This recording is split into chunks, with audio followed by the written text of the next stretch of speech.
Give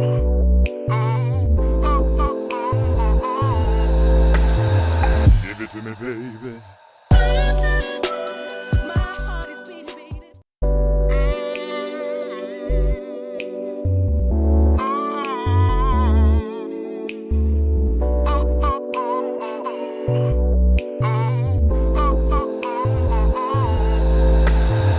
Give it to me, baby.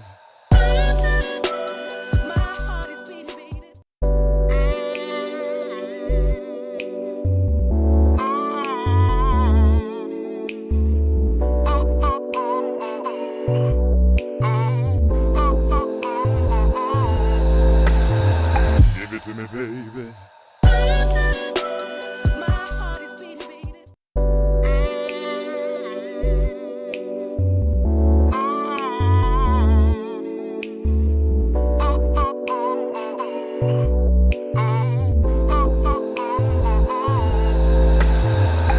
Give it to me, baby.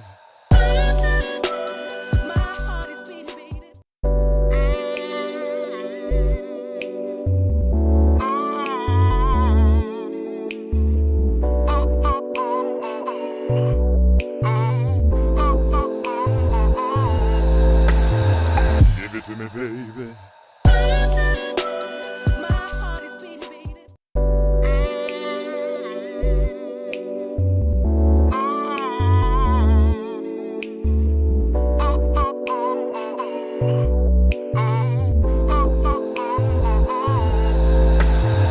Give it to me, baby.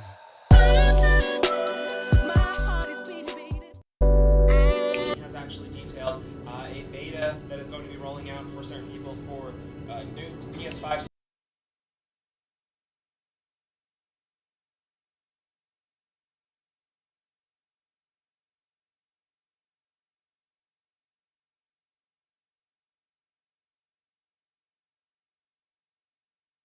Coming On a monitor, it's just a happy medium, perfect resolution. Of course, the games have to support it, but apparently it's going to be implemented and it's going to work like how and the rest of these places already work. Along with also folders. They're not specifically called folders, but just a way of organizing your games a bit more efficiently is definitely welcome, and that's coming along with a couple of quality of life updates here and there, little extra features for joining friends and parties and stuff like that. Quality of life things, including leaving a game and then starting it up again. The hub is actually going to show you for her wedding ceremony in the coming days. Please be advised that during this time alone, so if you want to read up on Path all those, Oracle will be suspended. It's in the treaty? Of course. Simple formality. One of those symbol of the peace deals. So it's more like a marriage of convenience. Her ladyship seems nevertheless amenable to the prospect. And Noct here likes the idea. What's that? I do? Buzz off.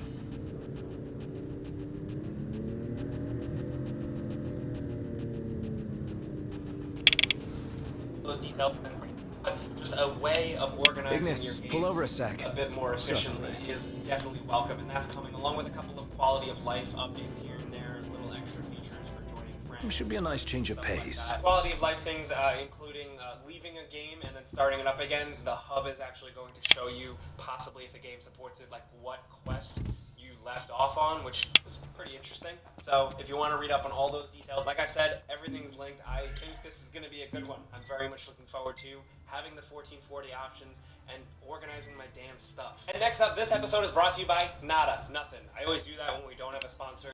Thank you guys for clicking on sponsors. Thank you for just watching us, showing up. We genuinely appreciate it. I know it's corny that I'm doing this right now, but I think YouTubers don't do it enough.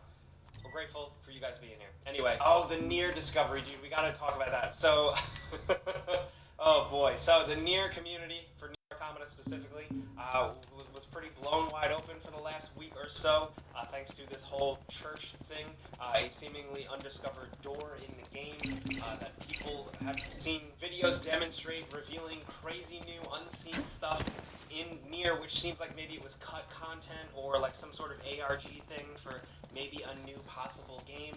And it was a huge mystery and people were really excited about it within that community. And now, later this week, it was revealed that it was the work of modders It's not real. It's not like a hack into a backdoor of the game. It is modders, and interestingly enough, it's from a game that was considered pretty unmoddable for most folks. So they've kind of blown this out, and this was kind of their way of revealing, like, hey, we're gonna start putting out open source stuff for people to mod and mess around with Nier. So ultimately, kind of a cool ending. If you still want to consider it anticlimactic, yeah, they did apologize, but yeah, that's where that's at. So definitely read up on that if you were into the first part of the story, because of course the ending or the correction never gets as big a headlines. So here you go. Moving on, another surprise report from Bloomberg earlier this week on a Monday, or like Monday or Tuesday. It was terrible to wake up to. The fact that it's seemingly the Knights of the Old Republic is on hold indefinitely. According to this report, there's a lot of stuff going on internally, and specifically, Let's hope it's not a tragedy. don't work on Sure ain't I going. know, I think it's one of the lead gameplay designers and lead art person. This was after internally he thought they had a pretty good demo to put together and showed it to the publishers. They were pretty excited about it. They thought it was going to be good. No one hit him. Yes. My hero. So that is an absolute bummer for a game that just has so much potential. Stay on your Star Wars fan to understand the lore and the future, but also just this game has been in the news for a while now. I don't know. I think it's gonna be hard to read the game like special, but right now, more about it. These reports.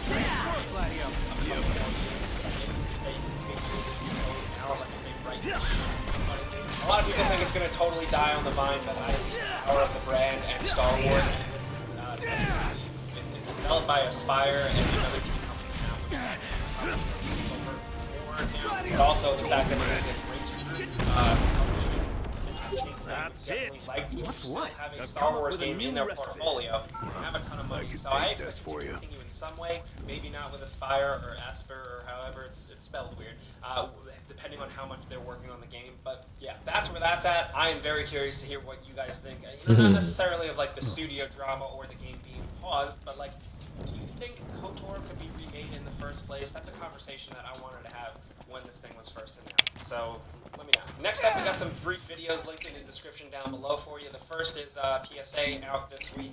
Is the Multiverses open beta. It is free to download, so free to play. It has all the typical free to play elements, so that's not so great. But I do kind of like the core gameplay. We did it before you buy for it, a brief one. That'll be linked down there. Let me know who your main is. I want to hear it. The other thing we linked in the description down below is the launch trailer for Xenoblade Chronicles 3. It's dropping now today, Friday. I am not into wildlife. I'm a pet guy. Stop bitching. Start killing. Let's clean him up quick. Knox rules. No big deal. Nothing to it. Also, check this out. This is via the YouTube channel Teaser Play. This is a look at Bully running in Unreal Engine 5, and it is absolutely insane. Now, clearly, this is a small fan project. Some environments look a little too overdone, too detailed. Some characters look a little wonky, but overall, this shows you what we could have. Man, this is incredible work. I love this shit. Definitely check out the full video, which we will link down in the description below. Give it a like, back that up, because this is pretty sweet. Bully had like the best soundtrack, super underrated, just like the vibe of the whole thing was incredible. If anything, I just want to replay it for that, and this video reminded me of all that. Also, if you've been keeping up with it, because there has been a steady drip of news for a long time, PSVR 2, so now we know a lot about it, and this week in the Thing I need now. Eyes peeled, mouth closed.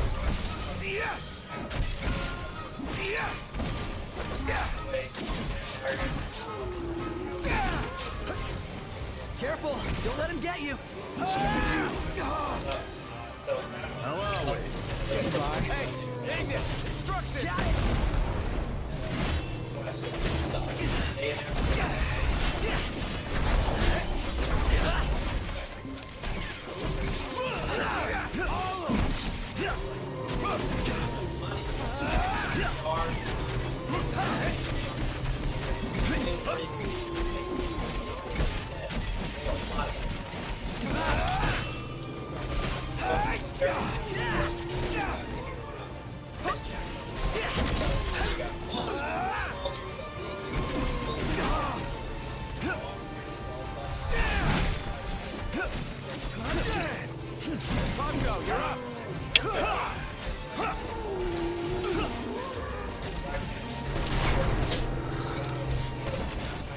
Close. Keep your distance. Or other. I think we're in for a fight.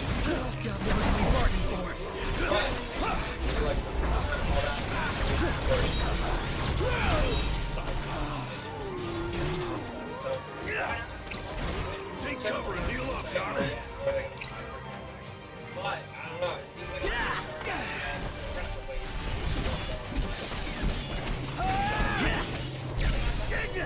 My pleasure. Gladio!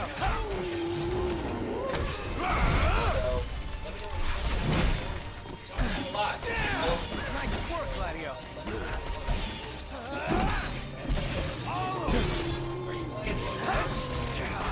What other types of quality of life? All right. Get hooked up! Full cover.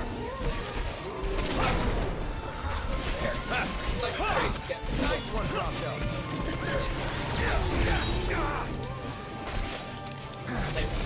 Full cover. Kick. Agnes!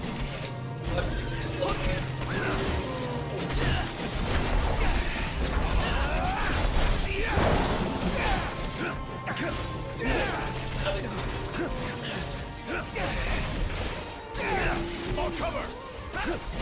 Let's finish it off. Here goes something! Maybe it's just me, but I felt kind of bad taking those things down. You're not alone. But out in the wild, it's kill or be killed. Personally, I prefer the former. Brilliant. Let it be done. Big deal.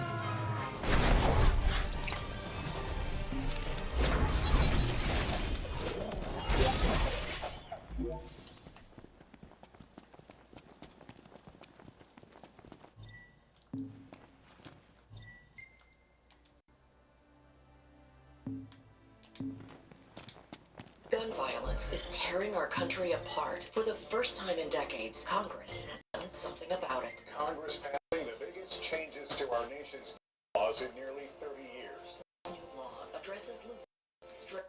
Some of you just seriously have no chill. Some of you just seriously have no. Hello, folks. Today is Friday. Watch July out for the 29th, sound. 2022. As usual, Oh, my I'm eyes! Here to talk about all the video game news that has been going on this week. And it's been a pretty wild week. A lot of rumors stuff, but just.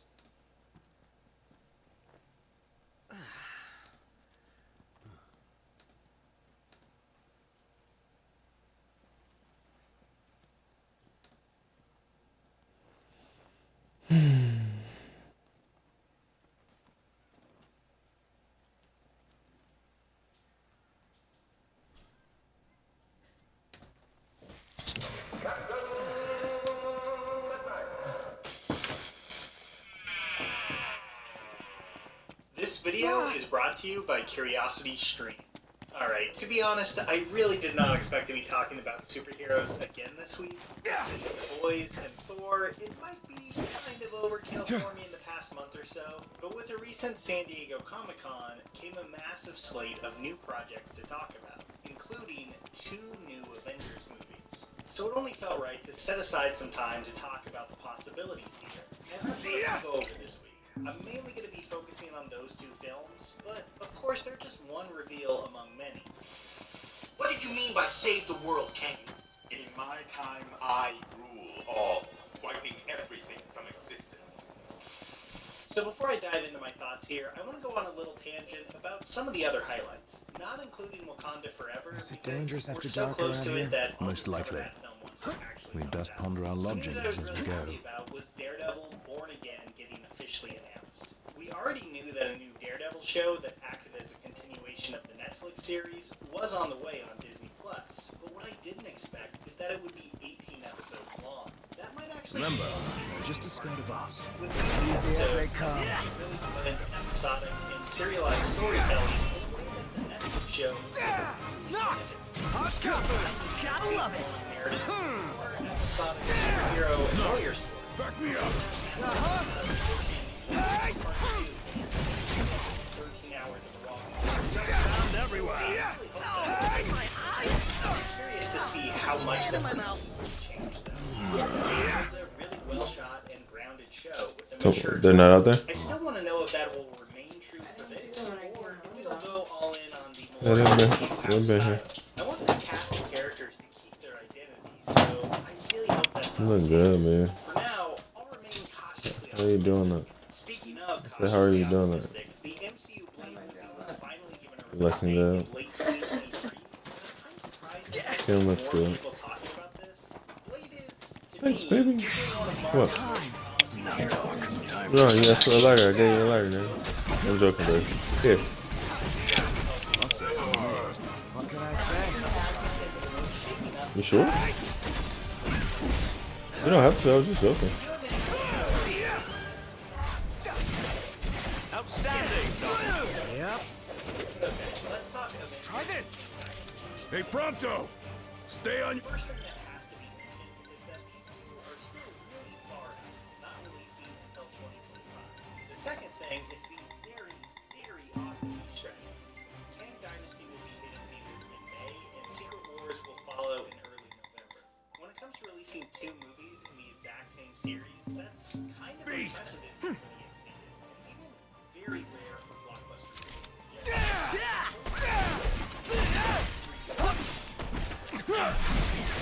Can't stop knocked. What can I say? Nox, there's something on your face. Saw Revolution. Really could do with a bath for hygiene's sake. So Heads up, you could probably use one too. I don't think that's really been attempted again, which might just be a warning for how this release schedule could play out. Of course, it's not a perfect comparison. For one thing, by the time these open, those Matrix movies will be over 20 years old. The industry and how people watch movies and talk about movies has changed a lot since then. And also, and I hate to admit this as someone who has a huge soft spot for Reloaded, those two movies weren't exactly what we see. Oh no. We got company. Misery loves company.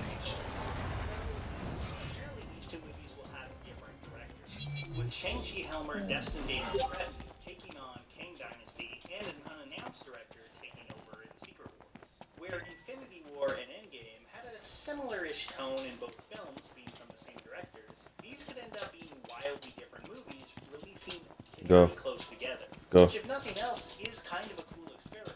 Go, But matey. I could also see it Out. feeling like way too much in the same year. I think a lot of that will come down to just how good Phases 5 and 6 are overall.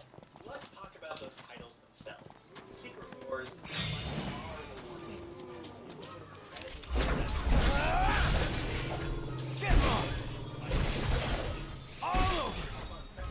It's also I don't know what hit him. My hero.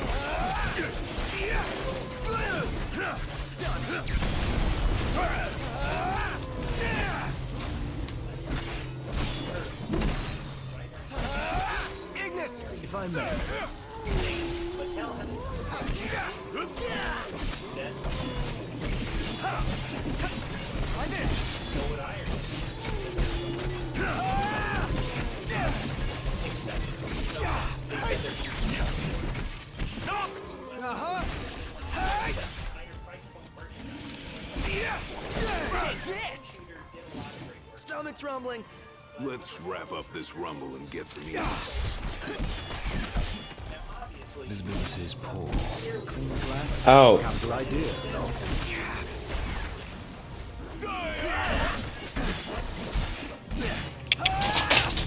What the fuck is wrong with you, man?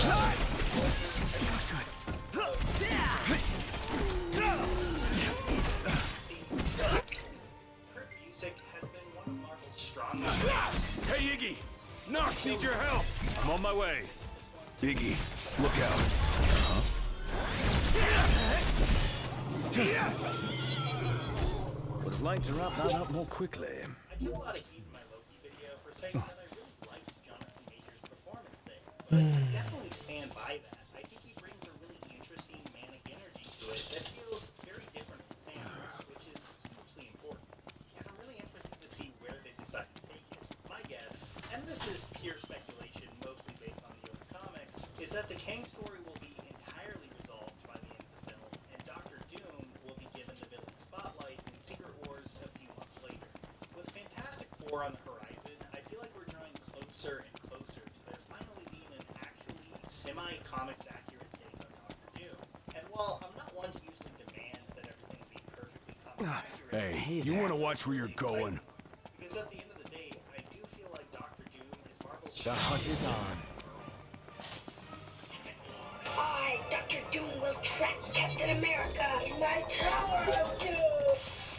We should probably talk about the cast situation, though, because unlike the comics, the MCU is finally going to have to make an Avengers movie where a lot of that original cast is gone. It's going to present an interesting challenge that the comics don't really have to face. In the comics, Iron Man could die and come back whenever they really feel like it. In the MCU, time just has to move forward. Downey was done with the character, and Marvel, wisely I think, isn't looking to recast. At least, not yet. But I'm excited to see how this new Avengers team will take shape.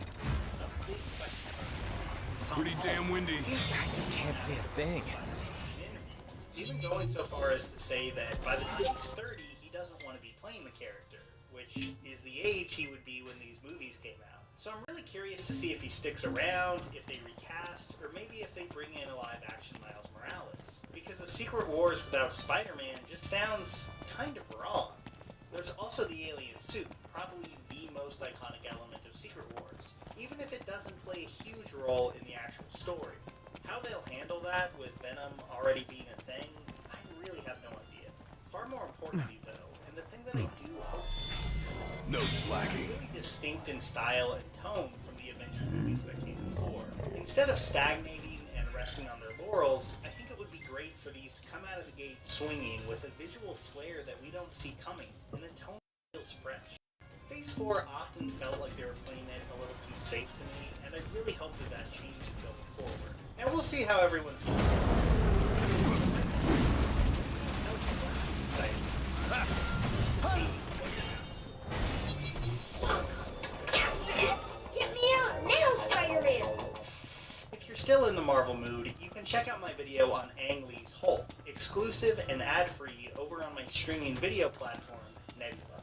Nebula was created alongside creators like H. Bomber Guy, Cinema Wins, Patrick H. Willems, and so many more. And what I love about Nebula is it's creator-driven first, so things like YouTube's algorithm, bots, and ads just aren't an issue over there.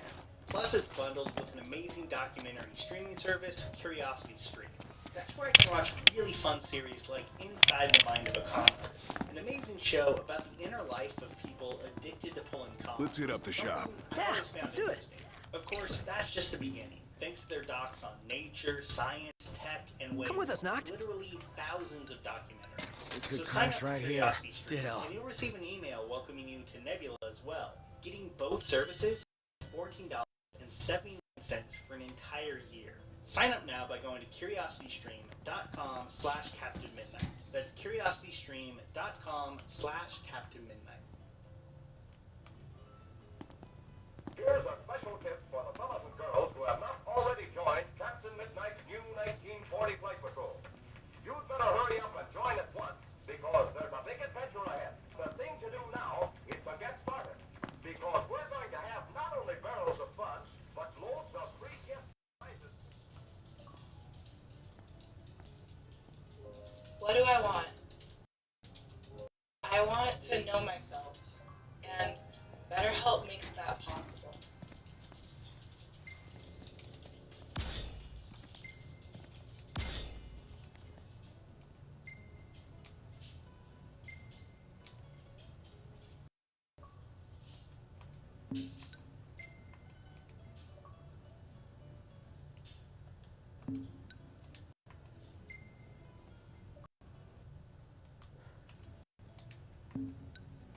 The gang's up here, see? Us?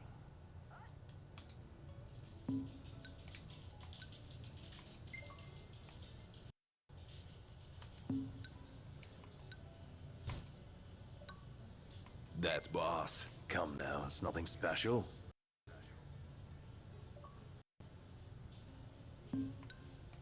Hey, this one's pretty good. I know. I dig it too. Nice shot, Prompto.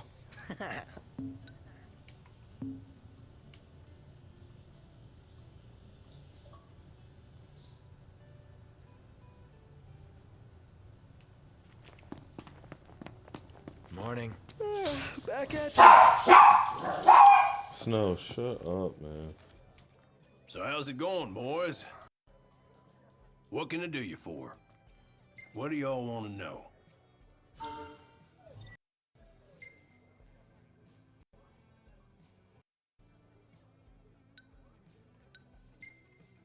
These nasties here have been a real pain in the rear.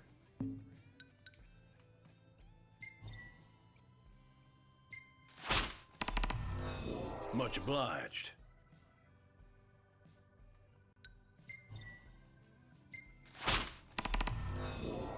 You boys are a brave bunch.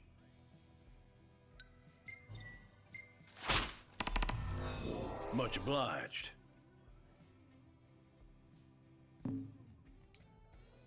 Take care. You boys eating your fill?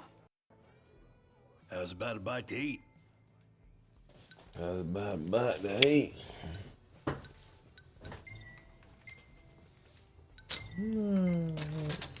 You got it.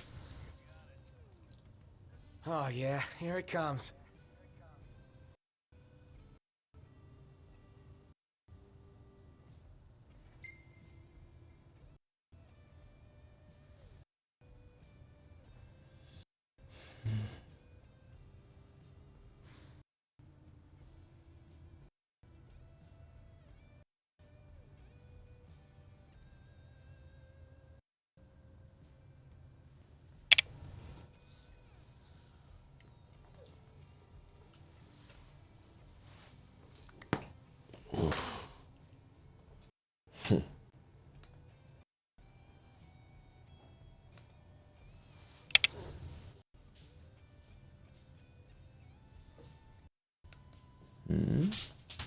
This is Blankos, the free-to-play multiplayer game where you can unlock, earn, and NFTs in-game.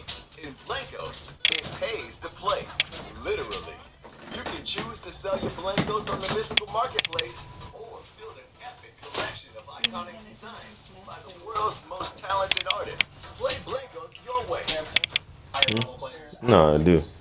But I gotta make sure this shit is working, man. Just like do that.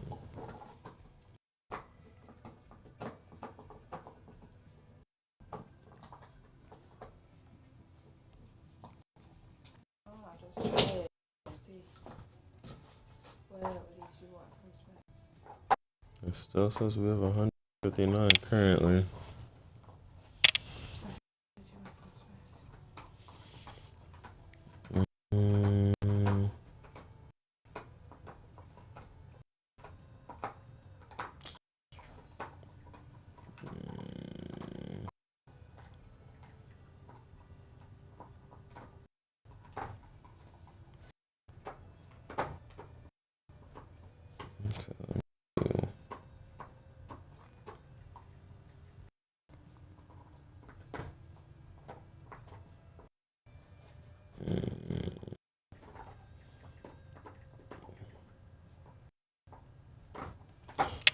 What do I want from Smith? Just like some ice cream. Yeah, I ate it all.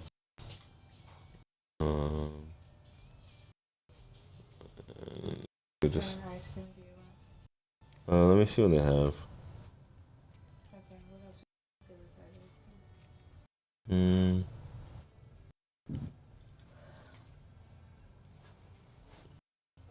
you have any like links or anything?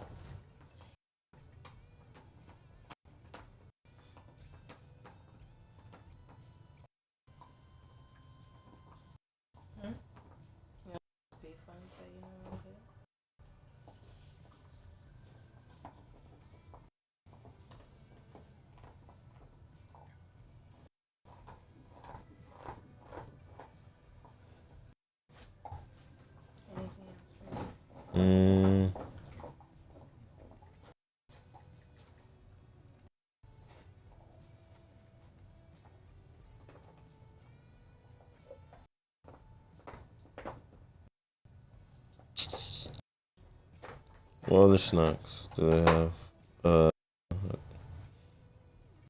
I guess like one bag of the banana chips. I know. That's usually Sprouts. Oh, I thought you said Sprouts. Oh, you said Smith's. I mean, I'm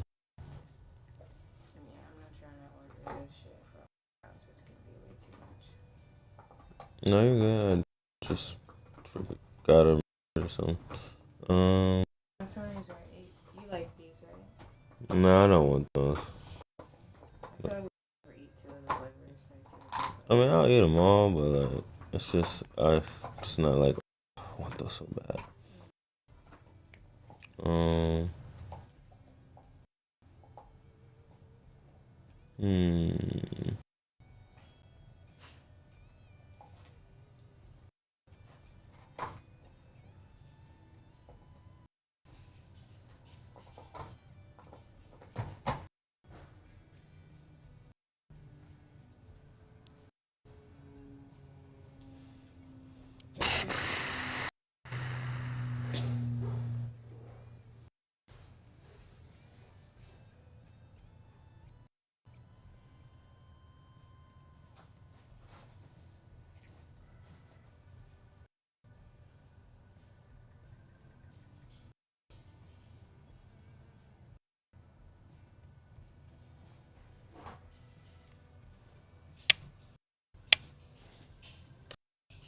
This shit. I'm not liking this card shit, man. What else do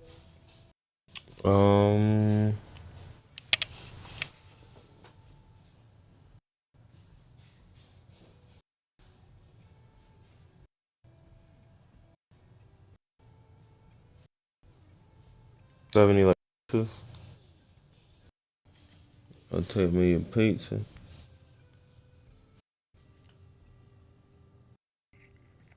They don't have like a yada number.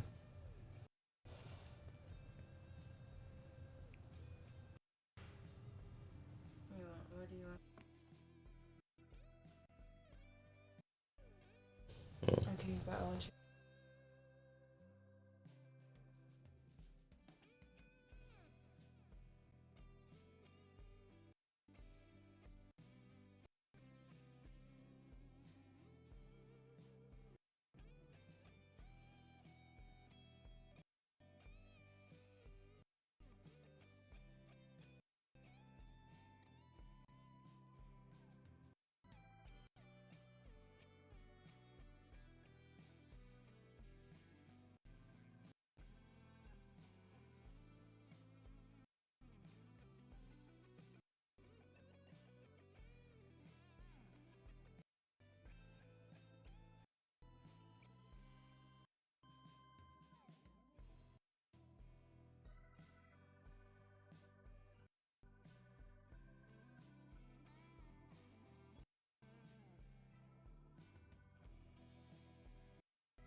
I think maybe you should be able to use it now.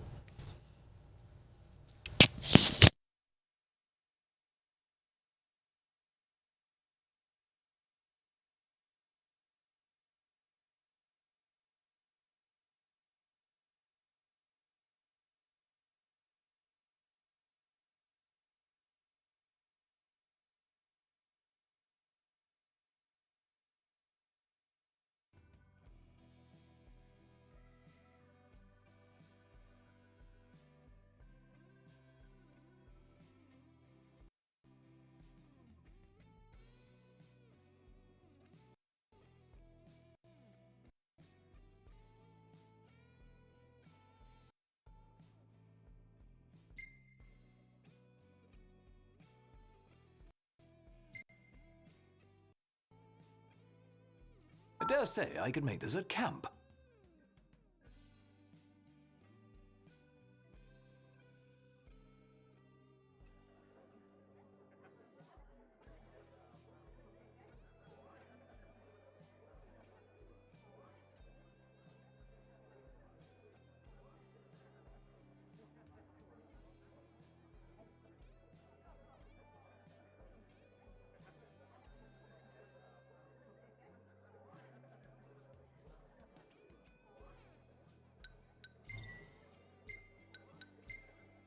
Want to help out with some varmints? But of course. Y'all be to overeat.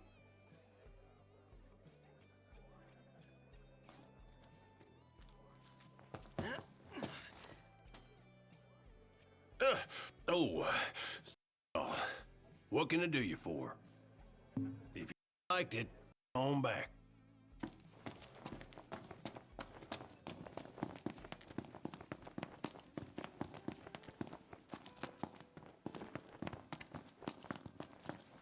Should have heard him groan when I said road.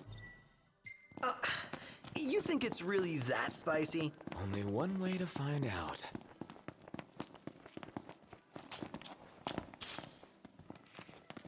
Let's hit it. All right. Mm-hmm.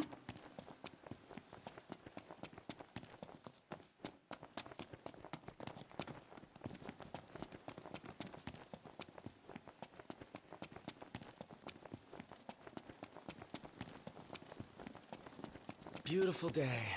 Indeed.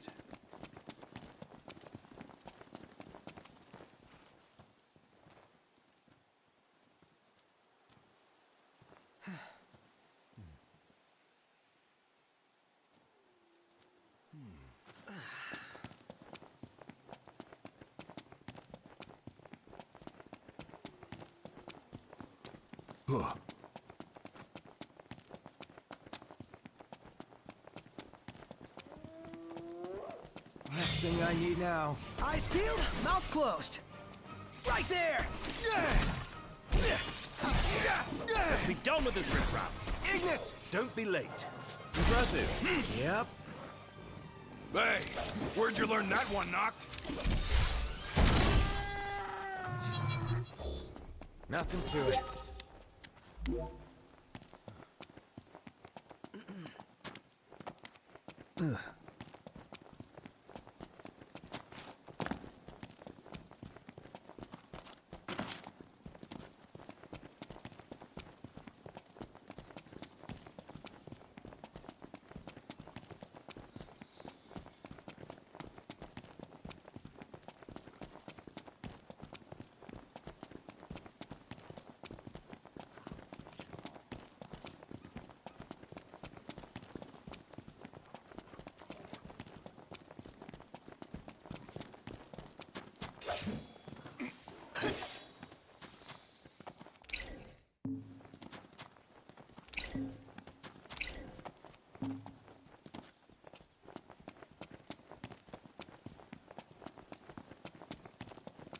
Any plan of attack?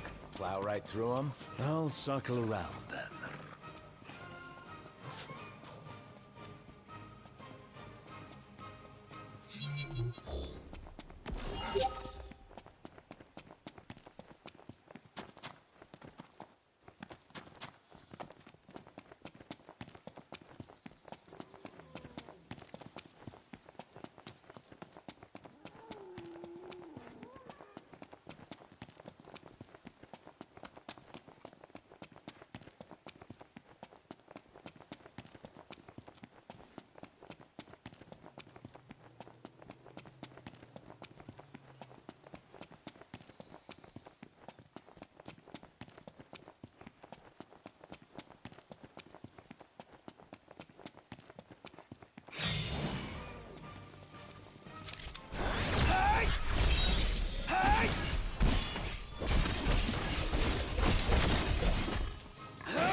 Let's move. Yeah.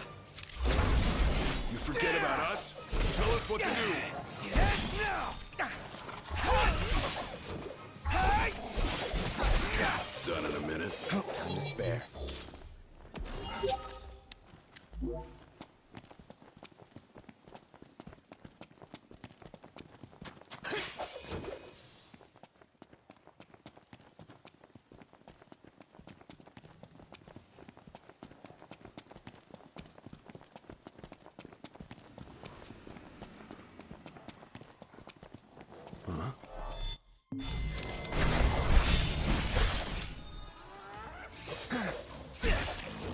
You're on fire today.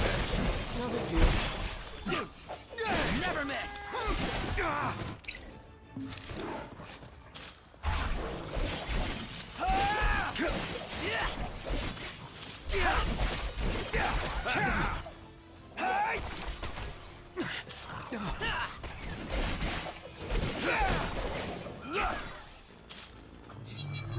We all good? Better than good. Good to go.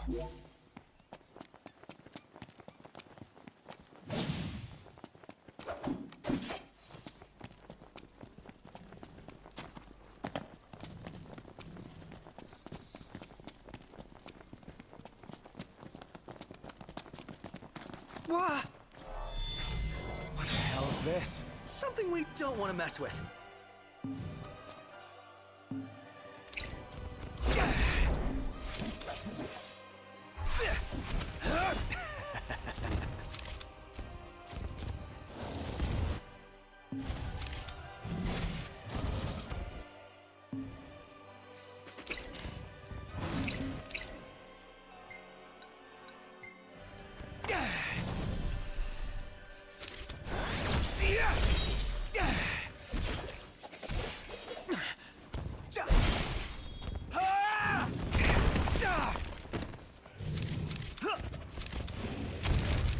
Want some?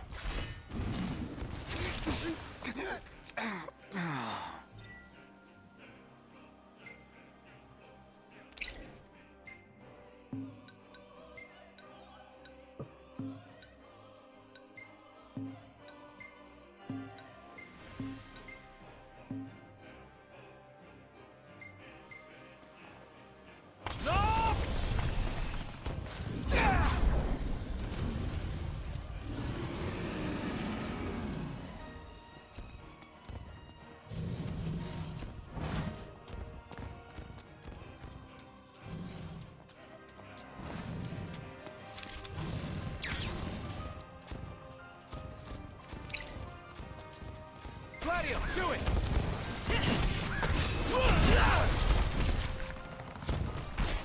Pronto! Oh, hi there, opening.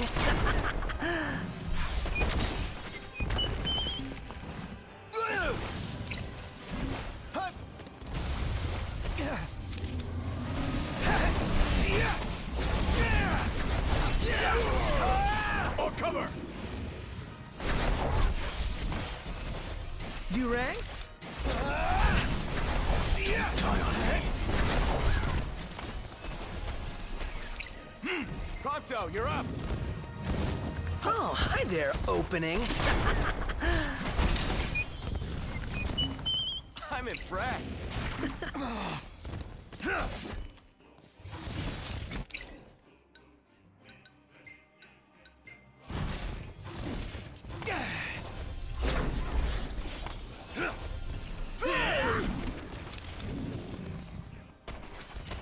We're sorely outmatched, though. Let's retreat. Pull it together, champ. I know.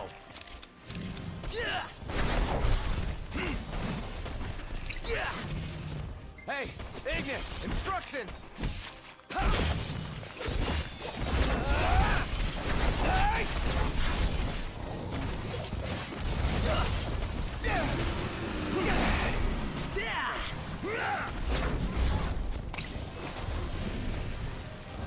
Ignis! On your mark, Noct. Gotcha. Uh-huh. Are we doomed? Pretty sure we're doomed. We can talk about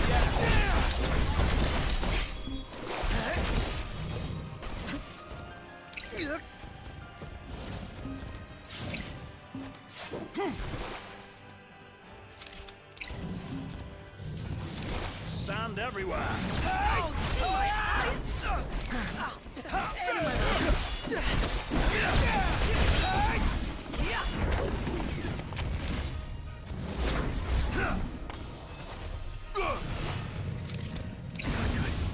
Ponto, you're up.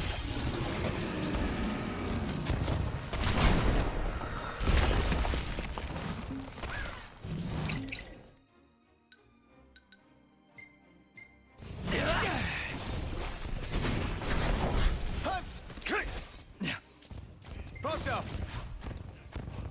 Oh, hi there, opening. Give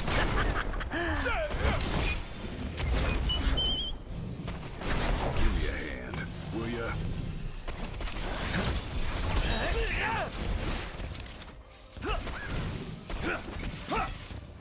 One false move and we're done for. Just keep it together, Prompto.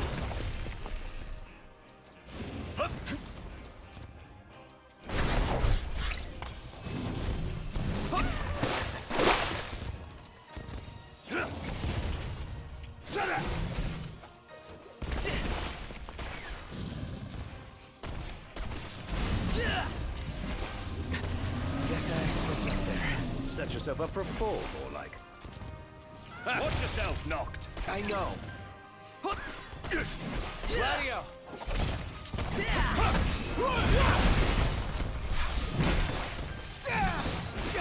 Nice work, Gladio. Yep.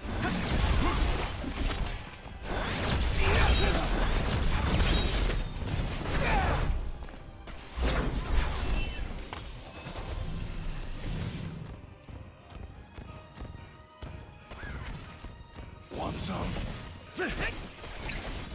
Hey, Ignis, instructions!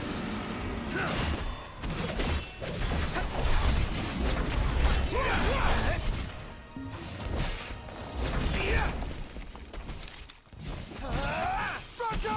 Don't mind if I do. Yeah!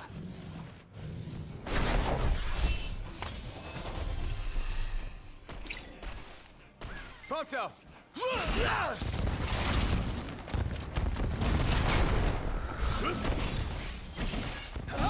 I'm impressed. It's nothing.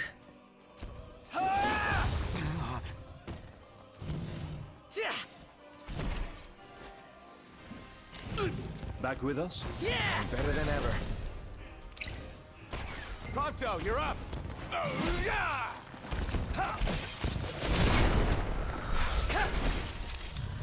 Nice one, Pronto.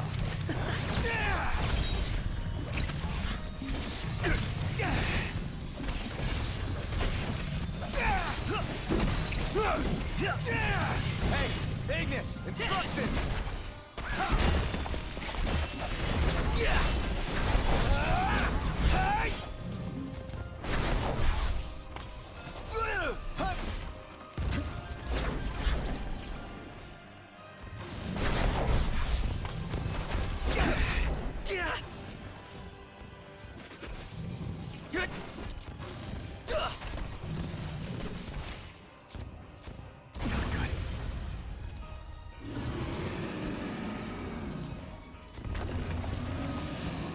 All right. I owe you one.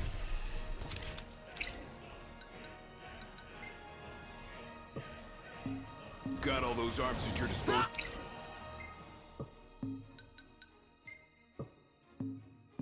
Use them. Uh-huh. Ignis! No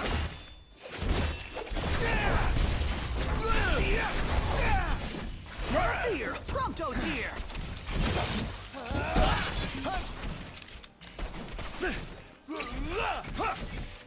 Pronto!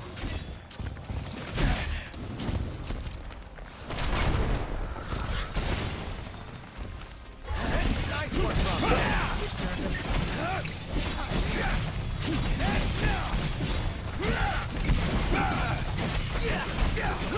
Get it!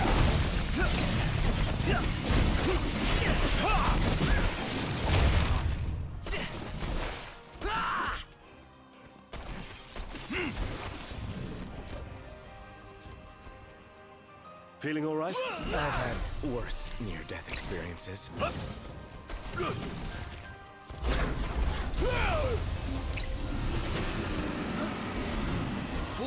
Gladio, do it!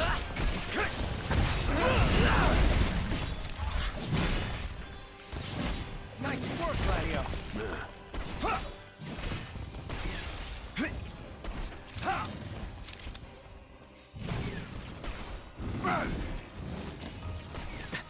Guess I slipped up there.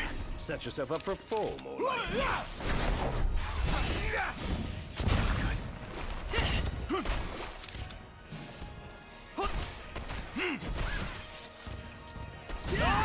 What was I thinking?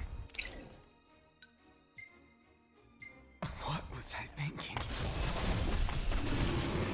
So, expect this much trouble. Doesn't look good.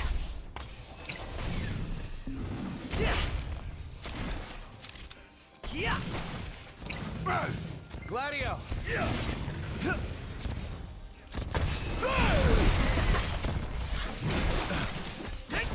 Nice work, Gladio. Yep. Yeah. Thanks. Spaced out a second. Ah, don't sweat it. Happens to the best of us.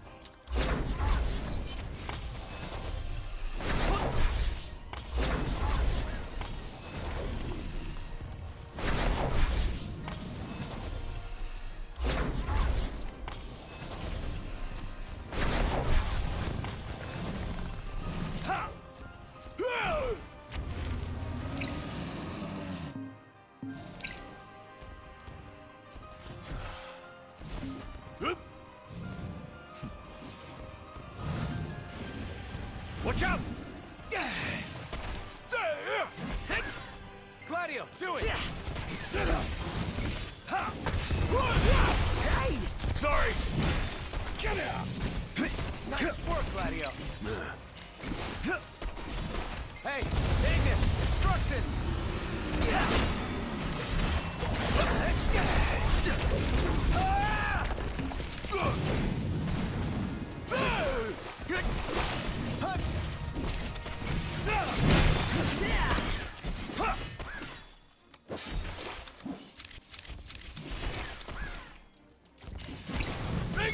My pleasure.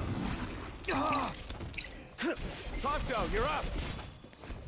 Oh, hi there, opening.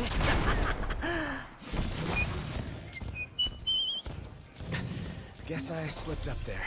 Set yourself up for a fall, more like. Yeah.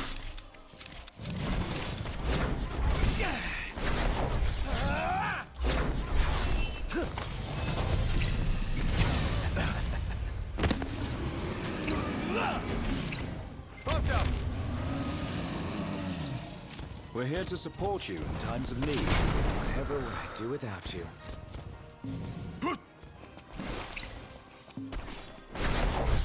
Yeah.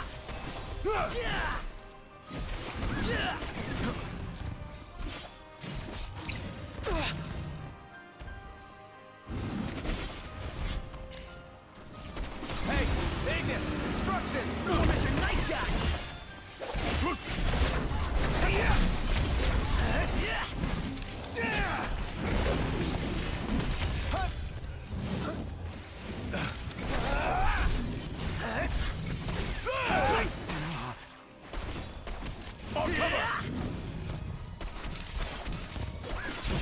Knocked! Try to hit him from behind!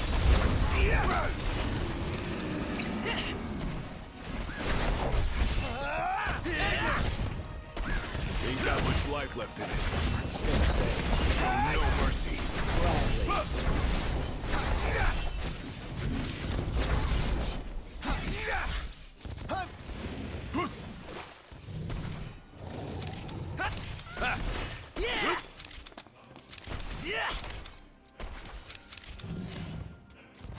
Want some?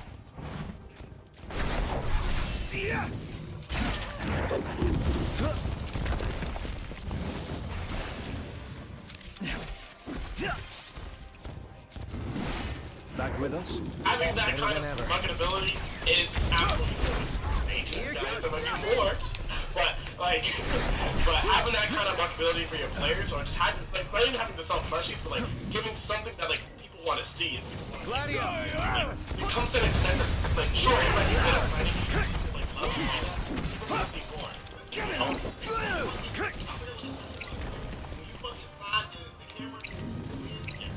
Yeah. So, Give me a hand. that's just as real. Personality. Yes. Yeah. I'll people ask, oh, like, how many things? Like, okay, I'm not saying that doesn't matter, but I'm And not a moment too I soon. have won tournaments that I have lost. Like, I've won a lot of tournaments that I have lost. Evo 2019 was a tournament I lost in DPS and I won. When Goichi beat me, Goichi beat me, and that single-handed moment I started crying after that. That alone. I remember that. Yeah. Bro, it's literally people from literally like FPS community literally know who me and Goichi are. Yeah, that's true. Make yourself rich across other You're doing the right shit. The way you do that is by any means of content creation. Now, on my end, I was a little bit like all that other and as a result, I was like, oh, Hi there, opening.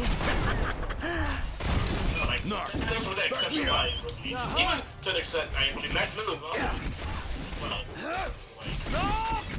On top of it. Video creation. And the thing is, players need to understand too that when you're on the way of having that personality that people look up to, and Impressive. you will in time, whether you're proud you gave it your micro all. or macro, I've got you're a nothing good left. influencer whether you like it or not. And it's what you do with said influence that makes you reputable, if that makes sense.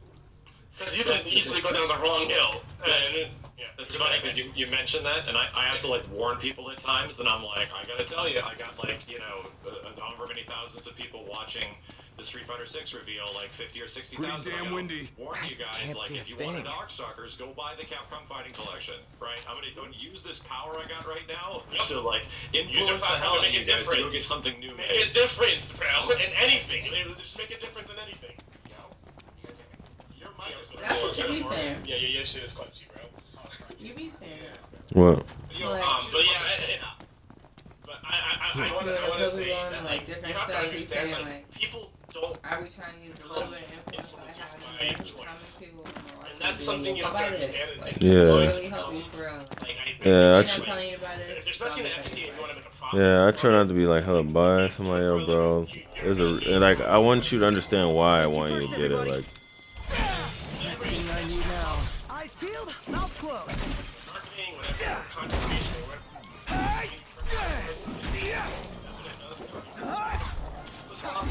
You're on fire today. What can I say? Don't be reckless. Like, way more humble than I was. 4 or 5 years ago, I was crazy. Let's clean them up quick. People look at me, you need, in order to grow, you need to bring out And in my content. mouth. Nonetheless, boys. Touch on things that like will help expand your audience, and like, yeah. listen to them too, and like why they follow you. And Max, also, you know, to you specifically, obviously you're the fucking biggest content creator that we got in the Fighting, yeah. But the problem with Max is that he can be stubborn and like close-minded too, man. He is like he is better about it than he used to be, but he is still very much so an older, stubborn, kind of like typical white male. Like neckbeard dude. I fucks with Max though, but yeah.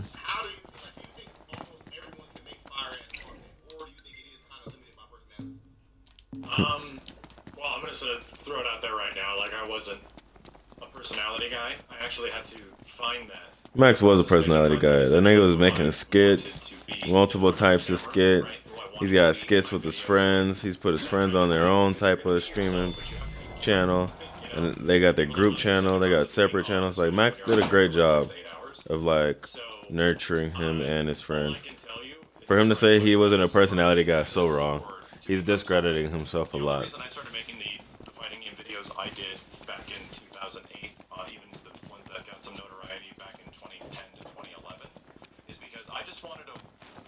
He just had I fun. wanted to make the videos that I wanted to see other people make, right? I was waiting for other people to make this content, and this was before I was even thinking of the word content. I just wanted to see other people make this stuff, so instead I just made it myself. And that was pretty much it. Could really use a bath. Be the producer for the content that you want to watch. You be the person to make that. Be the change you want to see. Smart way to do it. Huh? That's a smart way to do it. I mean, he's right, but It's it's like, if I want to see that, it's so hard to do that. other people don't want to Yeah. see that. And he had like a group of friends who also wanted to do it, and they made it work. And now they all kind of do their own shit, but they still come together all the fucking time. The problem is, though, man, not only is it just getting like-minded people, but it's the consistency with those people. Not only is it, The issue comes more so with the consistency. and if you don't have those people, bro, being solo, managing all that shit on your own, because like for me, I gotta post on so many different accounts, but I also gotta figure out, I gotta do more than just stream and play, bro. I gotta like talk to people, but I could easily talk to people about what I watch all the time. But I don't know. I feel like there's gotta be something else I need, but I probably have everything I already need to make good content. I just need to actually. Yeah, I'm pretty sure I do too. And I haven't really been feeling so like creative and humorous like I used to. Like I don't feel like making jokes and shit all the time. I mean, of course I fucking want to. Somebody fucking save me!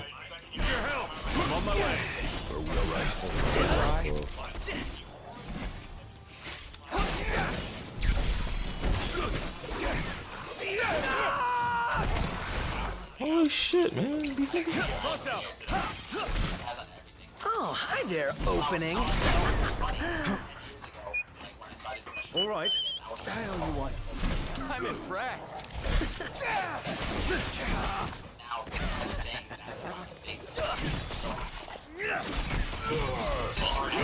don't see it though. The essentially forced everybody's hand. No, this is actually pretty fucking hilarious, man. I want to be clear that a lot of people, like, even though this is an enlightening conversation, like, I want to Watch yourself. Look. I know. No. I be yelling at them in voice. I don't want to be a Sonic box. I don't want to be like, no, I'm like, but you don't have to fucking do that. But just, make a YouTube, make a Twitch, you're kind of trolling that, doing that. People, like, you have presence, you have it, and like, it's growing, but it's growing. You just have to give it time, Give it time, straight.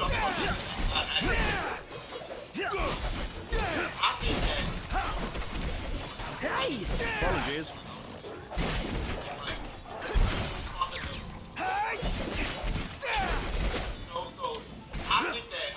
Your time has come. Feisty little devils.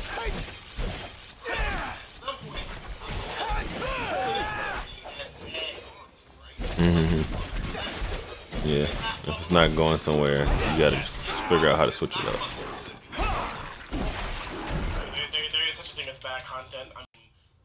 And people just take a slur.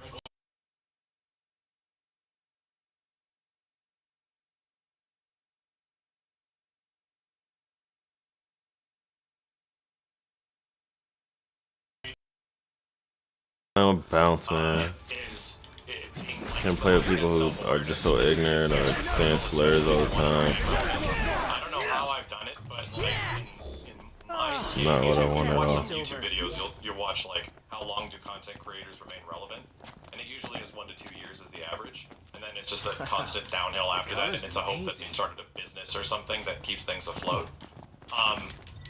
I think you have to constantly evaluate and reevaluate, and that's tough because you have to break out your bubble, and essentially look at like what are people interested in, what's coming out, what's exciting, what's hype, right, and sort of focus on that, and try to be aware of what's there in the future because man, I feel like I've reinvented content on my channel 6 times over the past 10 years.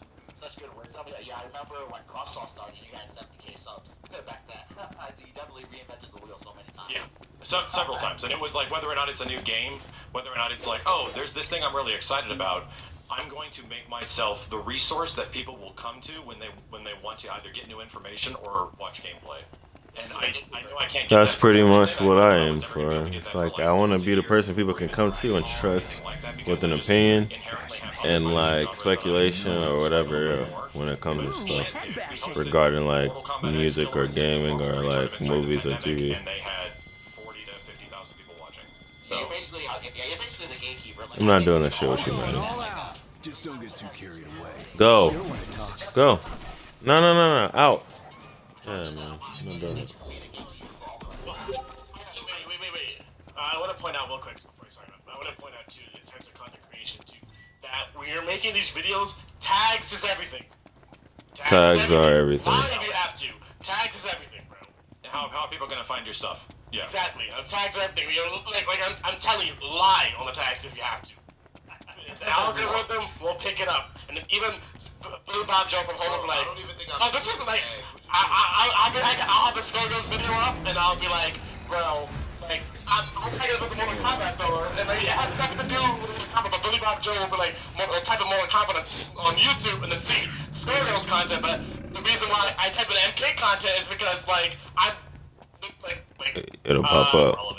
Yeah, I know, I'm like, players out there, and like it's also a fighting game, so you just bro, tagging your stuff up in your algorithm, bro. Yeah, all the tags in action, bro.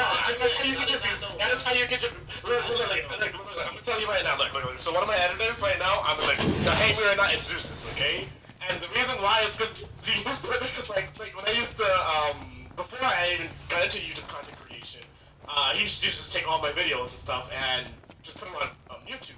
And I'm just like, I'm sitting here and I'm like, I should probably do this myself, but this guy is already doing it for me. So I just ended up, I was like, bro. That's what academics does. Academics just got rich doing shit, and then other people will just clip his shit and repost it. And he basically keeps hiring them every time they just get big off of doing it. He's like, well, I might as well just hire this one. Well, might as well just hire this one. He literally just keeps doing it. Or he'll just make friends with people in his Discord or chat, and then hire them to just help him out, cause like, yeah. That shit was funny. I'm gonna go watch the actual thing. Yeah, it's funny because it's like it's the most organic way to build a team because like they literally are. Y'all did good.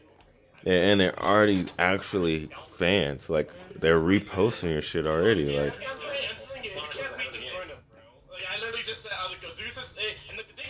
I can tell you all about he knows his shit. You look at his channel, he's exploding on YouTube. Anybody else that it's their YouTube channel exploding. I remember when I tried to do it myself, I literally got like 100, 200 views on my videos, and then Zeus came along, and I was like, bro, just like do this for me. And he tagged my shit up. He knows how to like just game the algorithm, and now, like I said, literally just put on my YouTube channel. Just look at I know what to do then. That's one thing I start doing. I don't really lie that much. I just try to stay with whatever's relevant with my video. Sometimes, because I don't want to lie, I'll either say something in the video, like in the that way I feel more comfortable putting it as a tag, like just putting Ninja Turtles in the tag, and then what the fuck, there's no Turtles at all. But if I said it, it's like, okay, I feel a little bit better because I did say Ninja Turtles once or twice.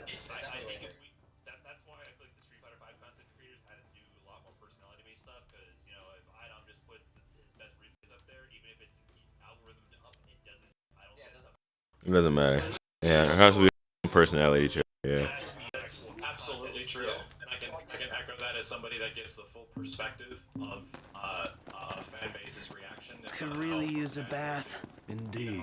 Feel about Street Fighter V. That stigma still follows the game from the launch, unfortunately. Like a lot of people don't give a shit if not. You ready to rumble nuts? In King's Night? Oh yeah, I'm game. In that case, I'll join you. So that essentially, like, if you want to boil it down to whatever happened with like expansions and all that stuff, like the Street Fighter 4 was the way it was and allowed an expansion in the way it did because it was the game that people wanted. So all four of these dudes are on their phone. That's funny. And serves a relatively niche audience. The whole group is on their phone. Expansion's only going to be so big, and it's unfortunate that with fighting games you got to hit a couple of notes that really are important between like characters and legacy and history and online playability and accessibility, like all the multiverses ticks, you know, where you're actually going to see expansion. But there's still growth to be had because I feel like a lot of people in the cat community don't realize how much of a bubble people are on YouTube. Look at this. Huddle.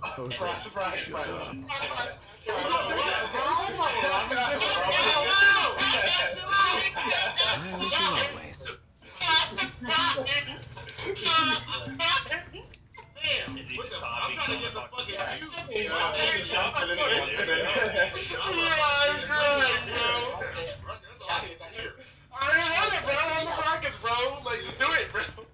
Also, I got a huge tip. Something that I've learned too. Fully describe in 2 to 3 sentences, like less than a paragraph, what is happening in your video. There in a Describe jiffy. the game, describe who's playing, describe what happens, describe if it's exciting, putting in your video. Just fully Wait, what? describe in 2 to 3 sentences, like less than a paragraph, what is happening. Bro, like, do it, bro. Also, I got a huge tip. Something that I've learned too. Fully describe in 2 to 3 sentences, like less than a paragraph, what is happening in your video. Describe the game, describe who's playing, describe what happens, describe if it's exciting. Do a full-ass description of every video you make. Okay. I've been doing the stream markers so people can fast forward and go to specific parts.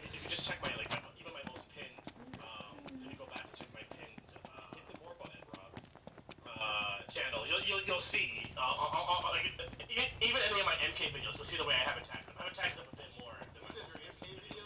Yeah, let me just go back one and go to my homepage. You'll see it. Yeah. For example, the rain one right there. Like the whole description. Don't just the hashtags. Yeah. Because those aren't the hashtags aren't the actual tags. The hashtags are just video description stuff. Yeah. The tags are hidden. The tags are hidden. Yeah, you actually put the tags when you upload them. Yep. When you upload, it has. This nigga is such a nigga. How the fuck?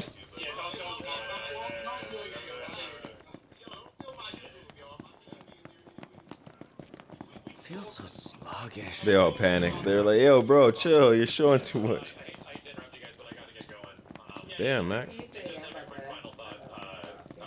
the only reason that I've been able to weirdly eclipse like a lot of situations and be on the lucky side of viewership that I have been for so long is that number one, I was able to reinvent a lot of what's going on with fighting games in my channel and try to be ready for the future. And number two, I always position myself honestly, like, and this is brutally honest, right outside FGC where the focus is on the He game, does. right? He does do that. I've always noticed that. He's never made himself like, I'm in the FGC. It's always like, I'm just Max.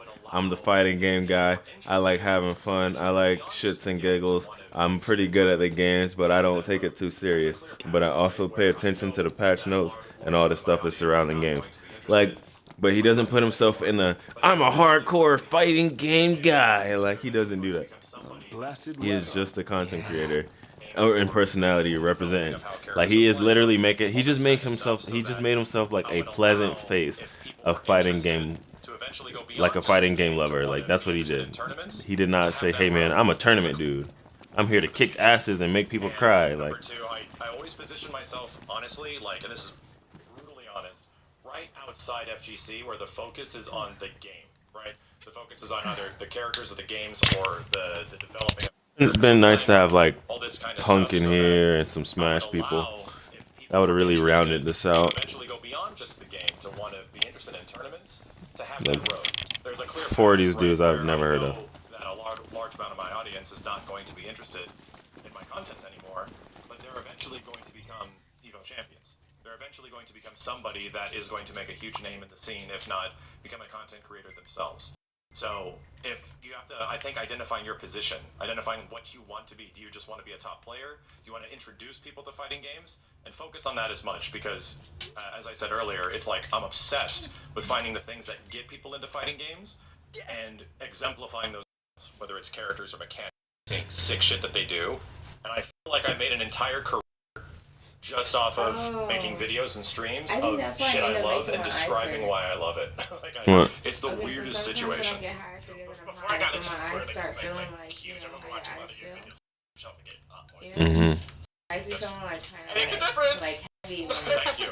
And I do appreciate Rob and everybody else that's on here. I appreciate your guys' conversation. I think these conversations are the reason I wanted it to pop in.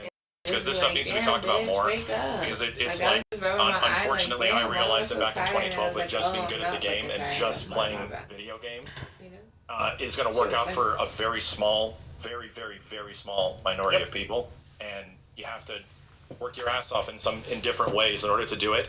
Unfortunately, away from being a competitor, led me down a road I would gladly replace with being a competitive high-level player, and the fact that I've got to introduce what is Evo champions now, people that that made it into top 8s that would thank me at Evo, I think that's worth more. So, yeah, you have to sort of identify the position you want to be in and go for it. Max, I want to say before you go, I just want to say, like, dead ass, thanks for even coming through, bro, because you don't got to do nothing like this, and you choose to, you know, I've never heard nothing but positive boxing and everything. It's my first time actually meeting you, bro. So, you know, much respect to everything you've done for the FTC and for specifically coming to talk to me and my chat and everybody like this. It's no problem. Best of luck to you, and best of luck to everybody else that's on here on your content creation, because we're all doing this shit right now, and it's tough. We're still waiting for Street Fighter to come out. Anyway, have a good one, guys. All right, later, bro. See ya. Later. Yo, Sonic. I'm gonna see if it's gonna be a deal. Yeah, what's good? All right, so now that Max gone and everything, you know, you a player like me, even though you happen to be the GOAT, or arguably the GOAT, right? So I get to ask you the bullshit, Sonic. What? Hold on. Before we go off on a tangent, can I just ask Sonic something? Can you pull Sonic's YouTube back up? Yeah. So, I noticed that all of your thumbnails and stuff kind of follow a set design. Is that intentional by you? Like, yes. Listen, I'm telling you, my name is just on the channel. No. He said, my name's just on the channel, I let my editor do it. Yeah, that is something. You have to have like a visual identity. That's what I was saying to the guy that wanted to be my editor. I'm like, yo, catch him. If you're gonna want to do this, bro, you gotta have like it's gotta stand out, bro. Like over time, when it comes to the channel, your style has to be like, it has to shine through too, you know? Like you have to be marketed as well. Like it can't just be all me. We both gotta benefit. Your name's gonna be attached to this shit. So if you're gonna be helping, it has to be at a consistent level, you know, to where we can always say, hey man, this guy's the guy who does my work. Here's his number, here's his email, whatever. But if it's not that way, it's just going to be set up in a weird way where nobody's going to care who's my editor. They're just going to think I'm still just uploading shit randomly. And it's not going to be as professional. Like, it needs to come off in a way where people want to ask me, who is doing that for you? I'm not saying it's got to be like top tier, you know, shit. I'm just saying it needs to be stand out to an extent or uniform. Oh yeah, definitely. The most popular, like one of the things like that. Yeah, when DLC shit initially drops, bro, like, they take advantage of that, bro. I'm telling everyone, when new characters and DLC drop, bro, take advantage of that shit so fast, bro. Like, I'm really talking to my content creator, I'm like, bro, when even they announce the next anniversary project, bro, it's unedited? Are these unedited? You okay? Yeah, some of them are straight up unedited. I am telling you, like, Alright, so absolutely. I was just curious about that, because that's something All better? Alright, Sonic Box. Ignis, So, instructions. a lot of people debate Holding up. and well, I would say that it's not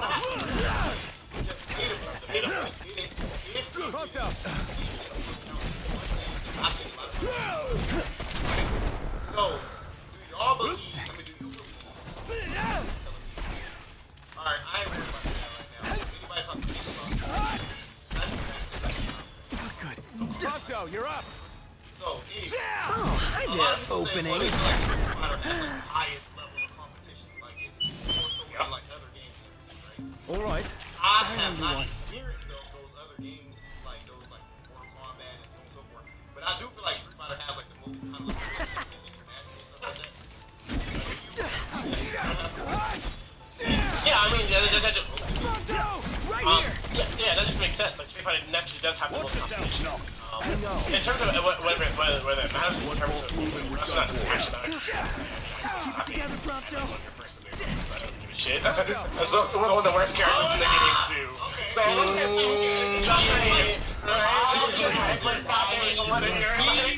We all saw the second. we're the best character in game 2 at the time, too, so I mean, like, I don't know what to tell you, bro. What it's game Season 1 Freddy, bro, I'm telling you. It was the very first like 2,000 people. Yo, but I made top 8 in that bitch, bro. You should look at those results. Glenn knocked a hand. Okay, I'll be right there. Pronto, you're up. Just saying, bro. Oh, hi there, opening. Okay, hypothetically, if you were to play Street Fighter, right? Because Yes, I'd be good at Nice that. one, Pronto. Okay, I know you say it. I'm saying, I feel like.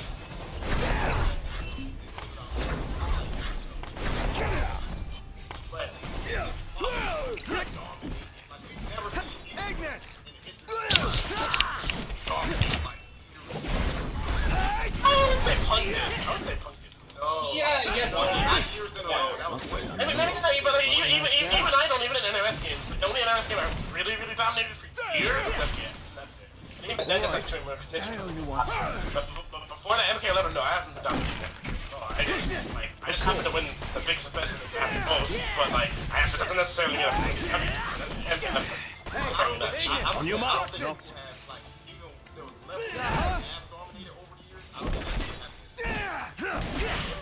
Close. Yeah. 17 and 16. I think Punk's consistent as fuck. Yeah, Punk was my goal, bro.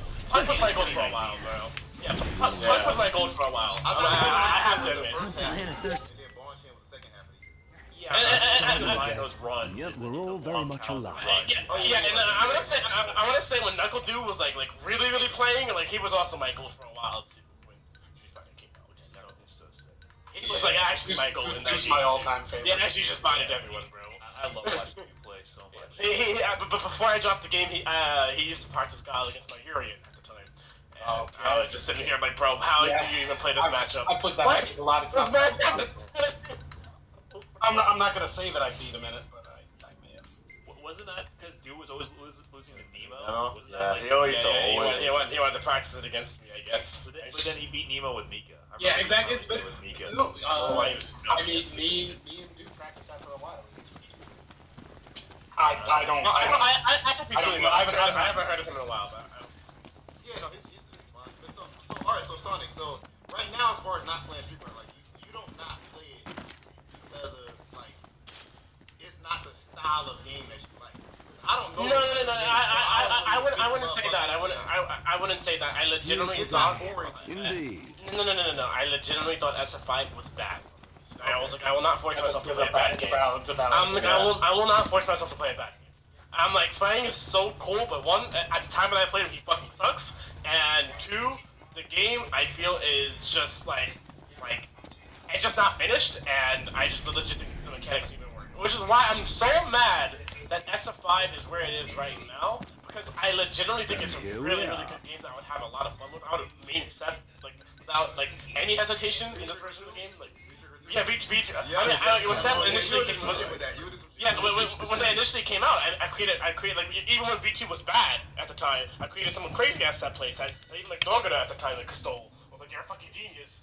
But I legitimately thought SF5 was a bad game, and it literally has nothing to do with the title shit, because I do think I can be good at a shit fighting. We weren't able to. Oh, SF5 release was a bad game, and so where it is now, like I would happily learn it, but I'm like SF6 already in the notes, and I'm just gonna wait. I might dabble. So what I'll do is I might dabble in it for a little bit, just to get my bare bones down again.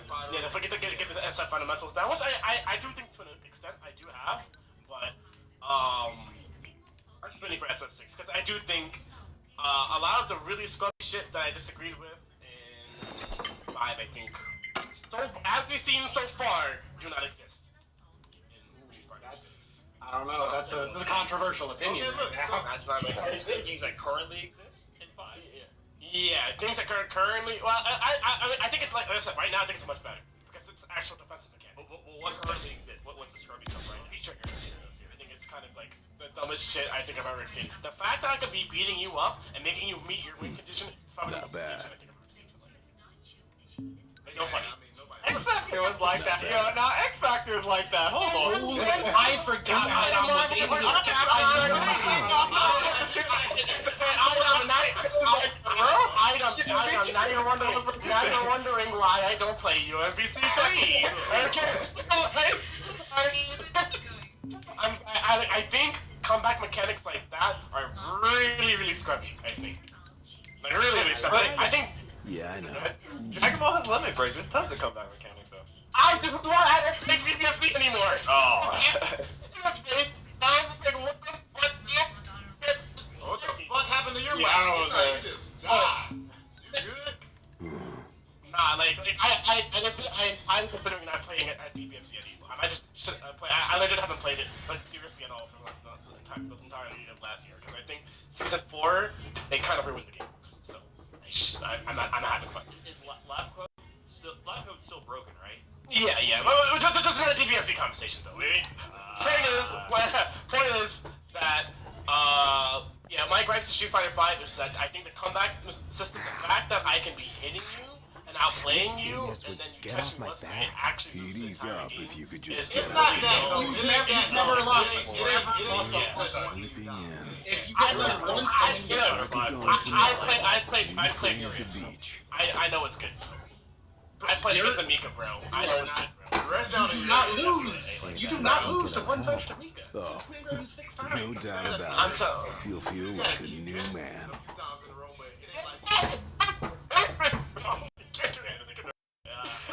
It's pretty dumb. It's not one interaction. There are some of the top tiers, I think, that can do one interaction and just kill you. I've seen it. I've seen it. I know just the place. Does it happen a lot? Maybe not. People actually have good defense in this game. But, I don't know. Like way before though, when the game was like actually shit, bro. Like, oh my god. Hold on. Rob, can you read what Automatic just said? Yeah, hold on. Let me see. Hold on.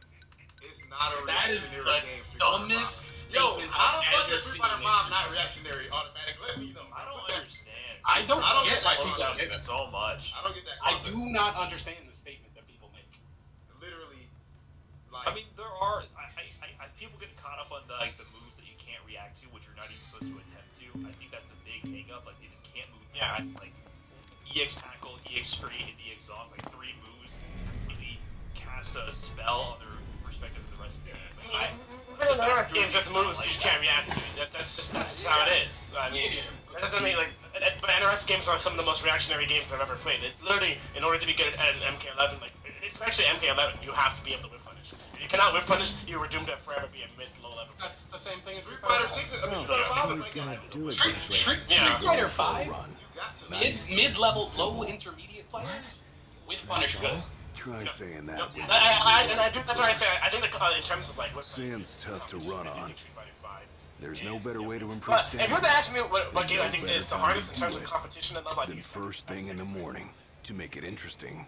What's and the level of player base. Go back to the Tekken players because they complain about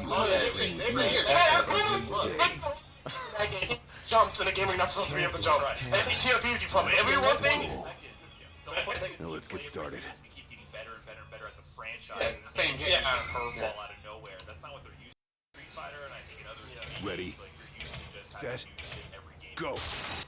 Perspective. But Tekken's not like that. So suddenly these characters break the rules, and it's like I've been playing this franchise. TOTs do, bro. Why does he have a 10-frame launcher, bro? Like, I understand why Tekken players get pissed off at Akuma because he's literally breaking the rules of the game.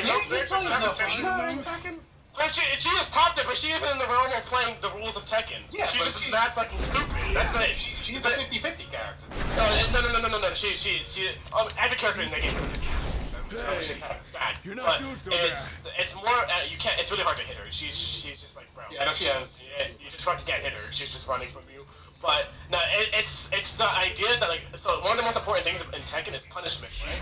And so a lot of characters like purposely like their moves purposely are like negative 11, negative 12 because like sure you can get punished. The punishment is just, like it's very low. Like the regular punches are like jab.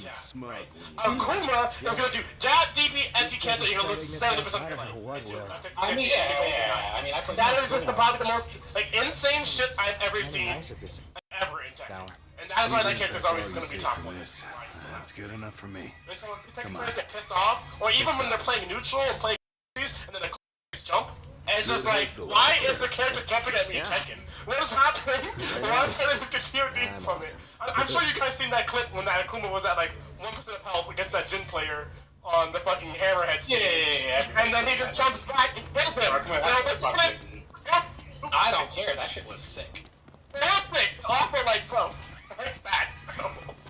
Yeah, but every game needs a certain amount of time. It has to exist. I agree, but like, and like, that over the top, no. That over the top, no. That doesn't have to make you drop. Stuff that's not over centralizing. Like as long as we have bullshit that doesn't. Bring it on. Everyone plays the Don't get killed. Same to you. Yeah. It depends. Like I feel like that's my problem with DNF duel won't go into too long, but I feel like That game sucks. That game actually is terrible.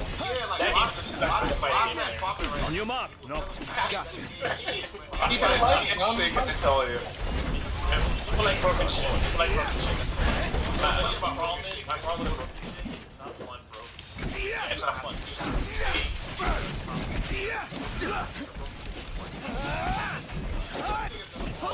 I said that. I got roasted. Pronto. Oh, hi there, opening. Takes deep for the perfect games. It's Hokoto no Ken for 20. I think it is play games. Isn't that crazy? I don't know. Yes, so I don't think it's Pronto, you're up. Oh, hi there, opening. The fact that you can TOD me from an unreacted Nice one, Pronto. It's nothing. literally is no.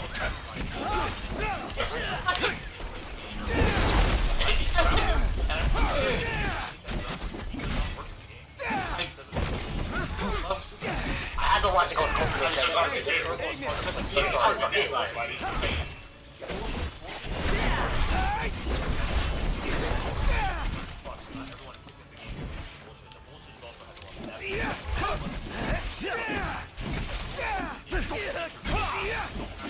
Hey, check out this block infinite, bro. Hey, Spec. You have need of vision.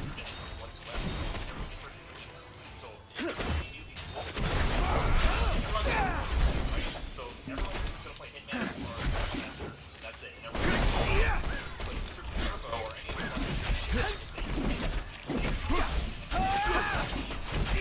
Levels.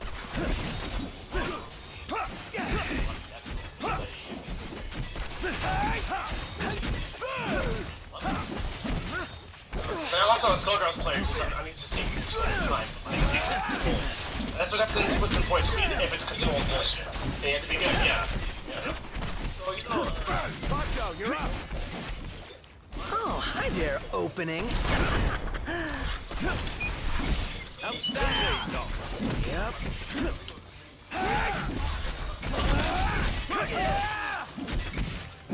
I don't know anything about all this. Like, I'm not. My pleasure. Magnificent. Thanks, two. Well, I guess Was that perfect or what? I'll give you that. are you saying even in like among the top 8 players and stuff like that, This will make a fine paint. they just don't know the punishes to things, they're not laughing at stuff. Like, what is the extent of that? That sounds fucking crazy. That's boring. I think like the mid-high level play is like people don't laugh enough as much as they should, or like they don't. It's like they're trying really hard not to interact with their other opponent, which is really weird because MK11 is a game where you like unlike MKX, MK11 is a game where you're forced to interact with your opponent. So I think it's a lot better now to understand that they have to do that. But for a time, no, I legit people were laughing shit, and I was just sitting here like, bro, like a lot of characters they thought was way more broken than them. So like, this character's actually not that good because you just need to lap X, Y, and Z, and it's like, oh, the character's actually not as fucking powerful as we thought he was. But when I say that, I get ridiculed by the whole community. Yeah, but saying that about Laura. I'm like, yeah. But That's different, huh? That's it became a meme where I was just like, I literally, one of my streamers was like, 99% of this game, 99% of the players on this game are not good at the game. And like, it became a meme. It's like, I'm the 1%. Like, I'm the 99%. You can see because you can change the variation names. And Mortal Kombat 11, you just see a lot of like mid-high level players changing their variation names to like 99%er or some shit like that. It was like mad funny. But I think the level of competition is a little higher now. And for what it's worth, despite the community not laughing shit, like I do think in terms of whiff punishment though, like the NRS community is pretty high in that regard. Yeah, your neutral game and like whiff punishment, like it's a I. MK11, it felt like one of the things I liked about it when I was trying it was like I feel like whip punishment is a lot easier than Street Fighter 5. This Street Fighter 2. Yeah. I do think it is. That is true.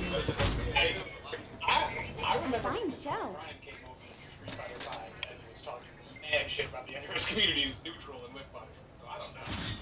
He was saying this shit was much harder. Obviously not played, so I don't know. Yeah, except for, you have to consider MKX is 5 around the same. MK11 is way. Making quite a name for yourself. Neutral and I think that's what game. I don't remember exactly when the time switched. But, I want to say. Allow me to take your order. I do agree that it is a bit easier. It's a necessity, that kind of game. Because that's all you're really looking for. Versus in, like, I feel like in Street Fighter, obviously, it's what makes it different games. There's a bunch of different things you have to look out for, especially with how you handle fireballing, how you handle movement, and things like that. But, like, and with the movement in MK11 being actually faster than Street Fighter, if at high level, if you can wave dash, It'll be ready in a moment. Street Fighter 5, it makes whiff punishment a little bit more difficult. So players are still capable of whiff punishing like that compared with their movement. It's legit like 2D Tekken, and that's why I think like a lot of like the high level play is like insane in terms of whiff punishment. Right, you making me want to play that game, but I know I'm gonna get on and I'll be like, here is the local line. And be like, wow, we're not actually playing it. You know what's like I went into Revolution and like definitely Justice. Oh, this one's especially nasty.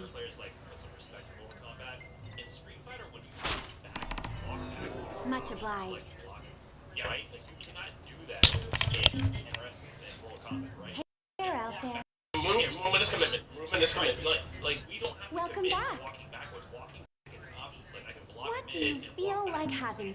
And you have to choose. You have to either do the block button or move. Like your movement is very committal. You walk back here. Care for a massage.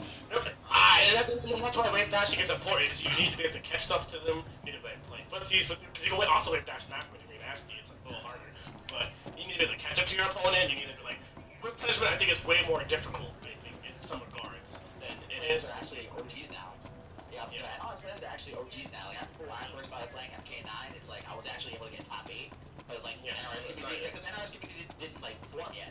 Yeah. I remember like in one of my earliest MK tournaments, that was my first met you, Sonic Fox, and you bodied me in top 8. And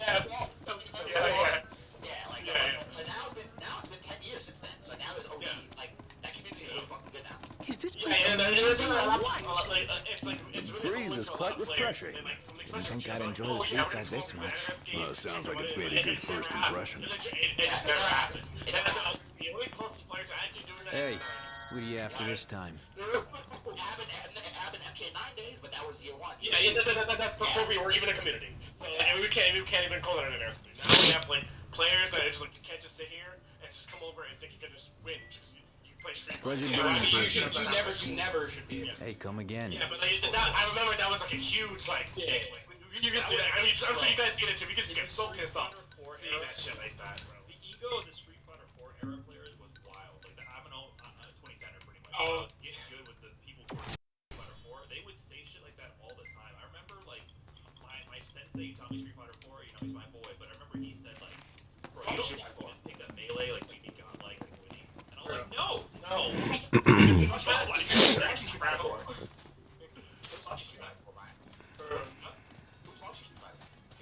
JC from South Florida, you know, JC? Oh yeah. South Florida crew? Yeah, JC was the guy who taught me everything. Very. It's time. Gladio, come on. Gotcha. I don't expect when I go in a game, I'm like, yeah, I'm gonna start fighting it. I expect to lose really early on. So especially when I won, when I top 8 Street Fighter 5, that was actually doesn't get any better than this. Literally my long-term goal was like, I'm gonna work hard in the game, and I'm gonna really try my best to try to make a top 8 way later in the year. Hold on. Yeah, I would actually say it would be the other way around. I would expect you, with your experience, to be significantly stronger early on.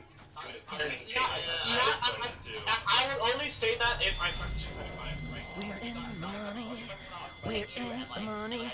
Seems we found what we were looking for. It's actually no surprise. I wouldn't disagree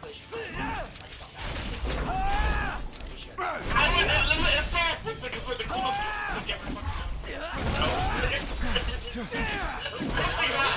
I don't think it's better now. I don't think it's better. Hey, Doc Gill was the worst character. I'm not sure. Seafood would make you happy, especially something. I know at the time. Yeah, I know at the time he was the worst character. It really bothered me because I thought Doc Gill was actually nasty. He's just fucking sucked. So I'm just like, I am doomed to play my favorite character. The worst character.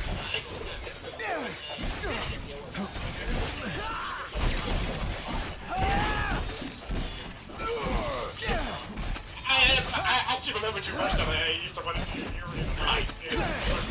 Yeah, I know. What's up, sorry? I read it to you. Yes, right. That was close. Yeah, you did close, bro. I can do this, bro. Right there. You beat me, but as I was playing this matchup, I was like, bro, I can do this, bro. Like, I can get through it. And then I was like, wait, shit. Yeah, I was close. Scary and Gil, like, I think. Gladio! Four of us.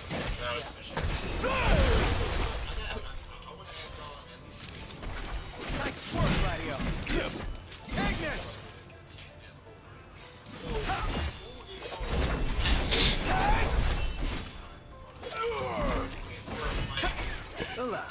Count on.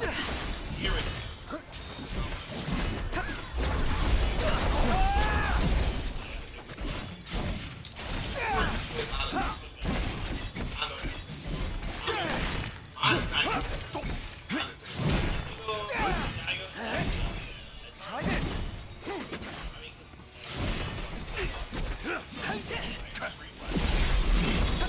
Hey, Ignis! Oh, no, not Street Fighter. We're talking about it as a whole. I think it's either Daigo or...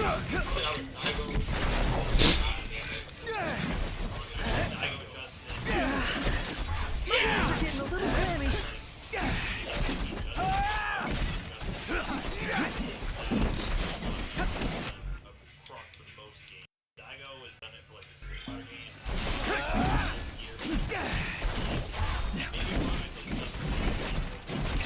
Gladio!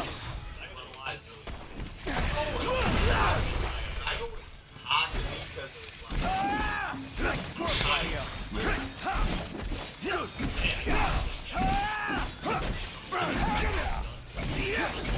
Excuse me? Forgive me.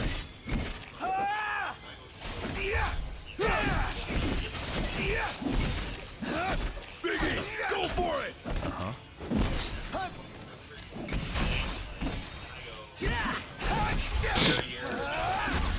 The Prince of Peace. Yep.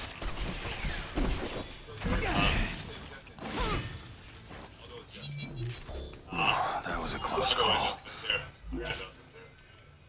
Bro, Justin's the GOAT. I don't know how you can even argue that. Justin's literally the GOAT. So for me, it's either Justin, Tokido, or actually Tommy Fox. The reason why I say Fox is because, like, I literally played him when he was 12. And, like, one of the players, besides the two other players, that's able to navigate both 2D, which is not easy.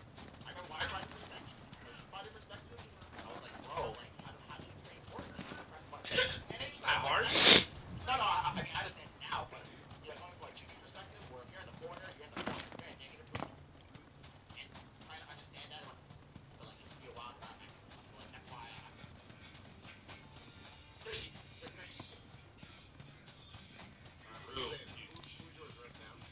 I I mean, I think you gotta pick Justin, but since everybody else did, I'm gonna say Knuckle Dude, because I ain't never seen anyone frame trap by taking their shades off. It's the coldest shit I ever seen in a fucking game. That's literally the reason I started playing Street Fighter. I saw that side.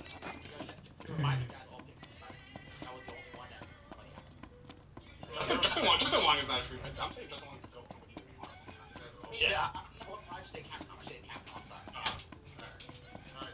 Justin has like good performances in Tekken 2. actually got top 8 at twice, and he actually won final round. I remember this because I was there. I was playing Tekken with him. Reinhardt's also definitely a good one too. He has both of my favorite Street Fighter versions of all time are by Reinhardt in the same Capcom Cup. Both of his sets versus Mono. Welcome back. A fine show. I can't pick myself, so I have to. If you are, do you think you the GOAT? No. I want to pick Luigi. Take your order. That's my choice. Luigi would go to mine to something random. No It's one's this is a dark horse. This is a dark horse. This one's a I'm special. telling you all. I'm telling you all right now. I don't know. I'm telling you guys right now, and Ninja Killer puts his mind on your game, you guys are fucked. I'm telling you, single-handedly the hardest person I think I've had to do. Yeah, that's all you know. That's all the world. I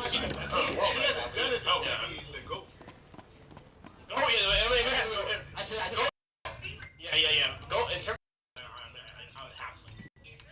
I feel like I would have to choose myself. It's like.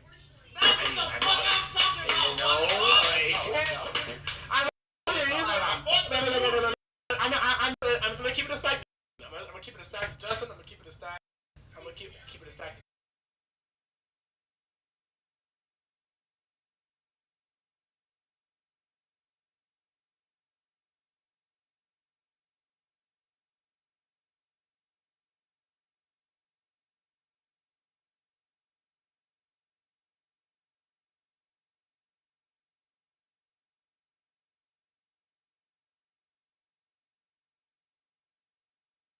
I was thinking, you know, at the moment I go also, I'll gladly retire that title to one of them. Alright? Also, accolade.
Oh wow, looks like they have a sequel to I mean, have Heaven Dust. So on Nintendo Switch and Steam, it looks pretty good.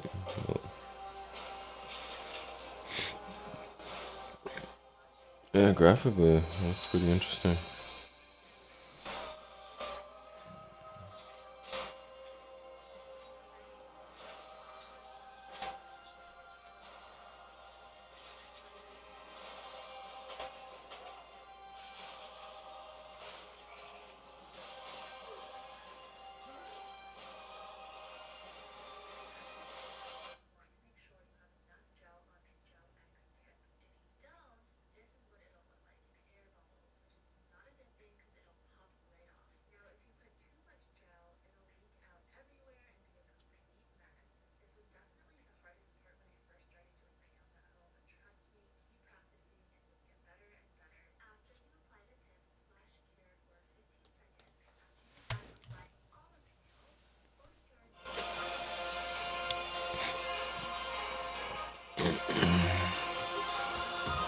Thank you for being here in the stream.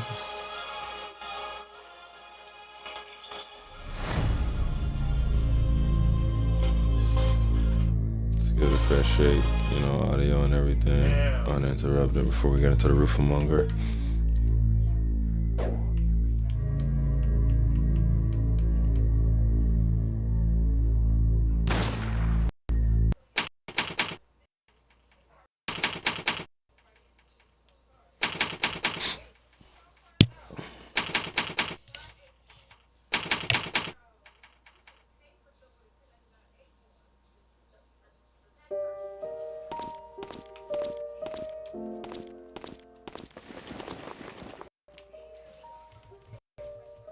Okay, got my little wee me.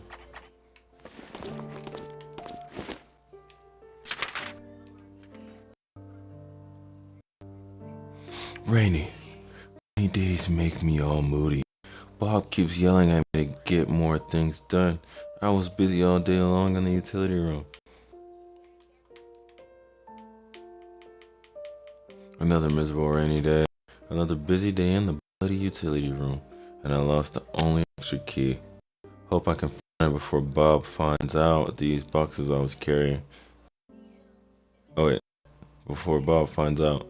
Maybe under one of the boxes I was carrying. This is going to be one hell of a shitty week. What the hell is this game rated? I thought this shit was like kid friendly.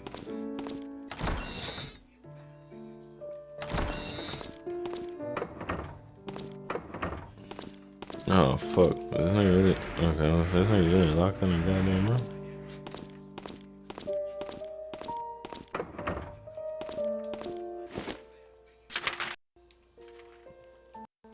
Cloudy. I heard from the botanist today that the potted green plant in the research institution has healing properties. Sonny Riley, one of those botanists, told me that he got some powder mixed by a piece of green herb and another herb, which could get a better therapeutic effect. I'm much more concerned if the virus has truly leaked out as the rumor said. I wish not, or we are perilously close to a brink. I happened to come across Bob hiding something in the wall lamp outside his office. He just can't stop muddling around with his contraband.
So why he put so many empty bottles in his office? Sonny, we're doomed. It's true. The virus has been spreading around here for a while, and some of us have been acting up to it. The air is growing more and more intense among us, and nobody could trust each other anymore. Cloudy Jerry did an outrageous shenanigan spelled weird. Today he brought the hand wheel to the washroom and locked himself inside. When we asked him, he justified he was trying to protect what's inside of the secret room.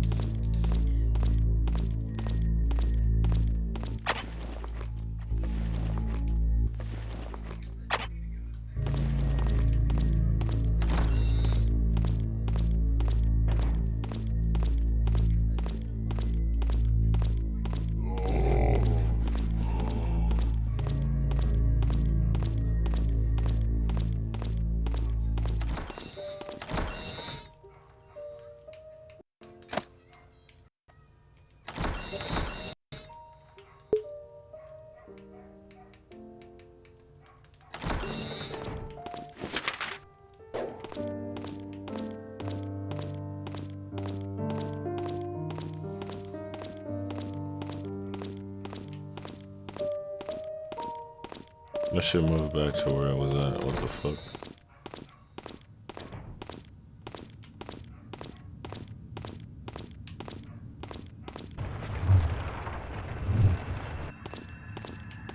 Yep, that makes sense then.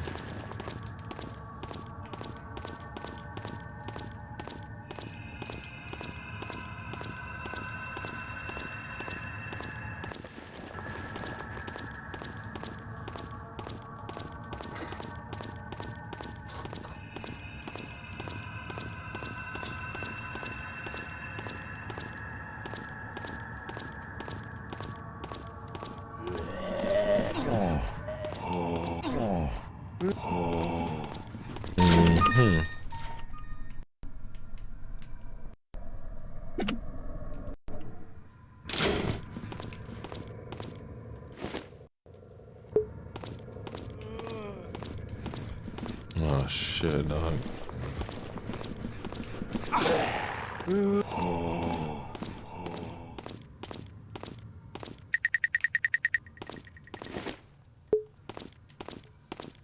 Oh god, does my character just not start with a gun? Like, what the fuck?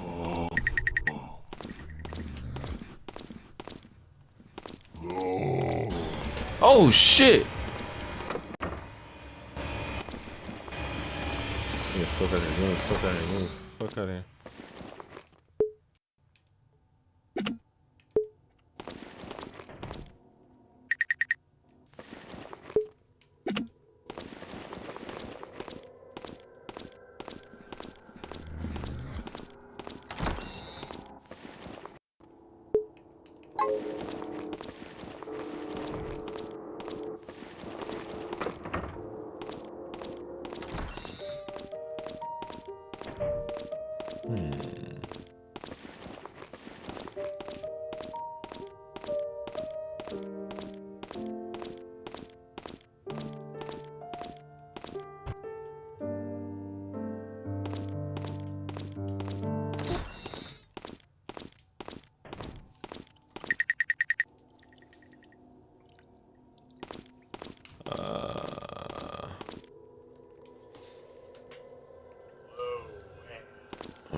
Oh shit, I got the sword key already. I'm an idiot.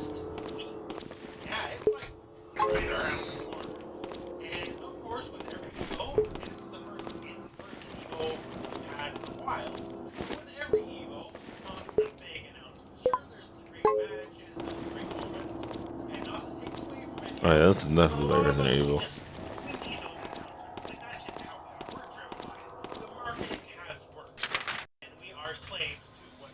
People often understand that I take the time on that broken clock.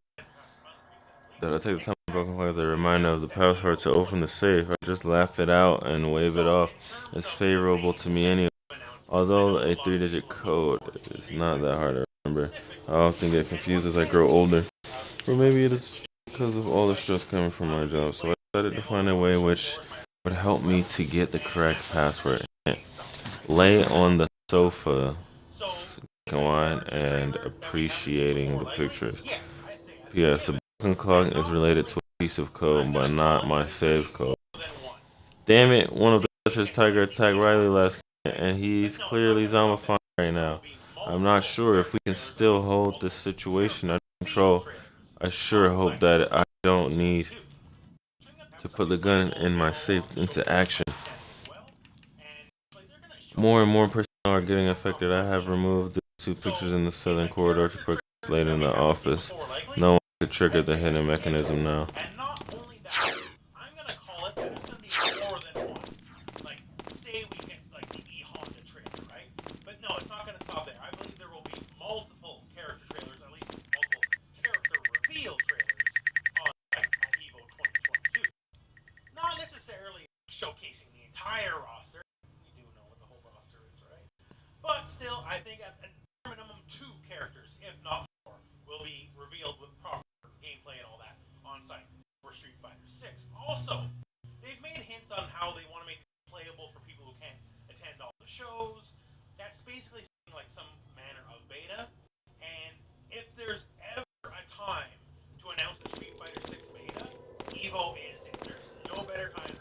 There's no better time. If it's gonna happen at all, it will be an EVO. Of course, if it happens at all, right? So, key thing there, it might not happen. Moving on, what about King of Fighters 15? So we have Team Awake and Orochi, and they'll be dropping shortly after EVO, I imagine. And my understanding is also, if you're at EVO, they will be playable on a demo with the show floor. So we get to try them a little bit before they come out. But obviously, we still have a whole another set of 3 whole other. What? 6:45.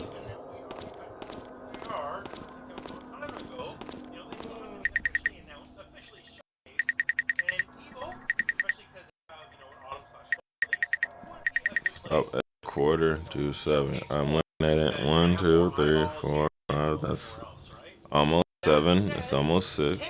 6:45, so that's 6. 35, 40, 45, 40. Oh. Oh, yeah. Oh, yeah, I did that. Whoops. So now, we're going to have 2 DLCs coming. Who's to say there won't be an additional surprise update? Maybe it's a Boss Rush edition. Who knows? Because we do have Team Orochi here, the real versions of Team Orochi. And are they all about? Well, it's about your boy Orochi, right? So, who knows? He could be added as a Boss Mode, Boss Rush edition. I don't know. I'm saying that just what's there on paper might not be what's there in the end, is what I'm trying to hint at. For sure, could be wrong, but I feel there's a chance that SNK will do right by us. Now, another game to look at is Multiverses. So Multiverses. Bruh, it's 6:45, man. What the hell am I doing wrong? Giant 2v2 showcase tournament at EVO. Technically not a main stage tournament, but definitely a lot of money on the line, right? And this being the big fighting game weekend, I feel Multiverses is definitely a lot more characters to come. This would be a good place to showcase them. And just like, hey, here's the new trailer. This thing will be out on XYZ date. Here you go. I don't know if it'd be too much more past that, but I feel at the bare minimum, just a character reveal or 2 or 3 or who knows, right, is in line at EVO for Multiverses. In a lot of ways, this tournament's going to be a big advertising event for Multiverses because they're really good at the advertising. Like this open beta we're in is actually it's launched, right? 6:45. So last year I paid nothing for electricity, and I actually made money. That should be 6:45. To try brand new solar technology, and I paid money for it. So here's how it works: the latest solar technology blows away traditional solar panels. They can generate storage up to 18 months of energy, which means that even with a little bit of sunlight, you can power your entire home. But what happens is when you end up generating all excess electricity that you can't even use, the power company can buy that electricity back from you, share it with your neighbors, and send you a check. Imagine that. It's like becoming your own little neighborhood utility company,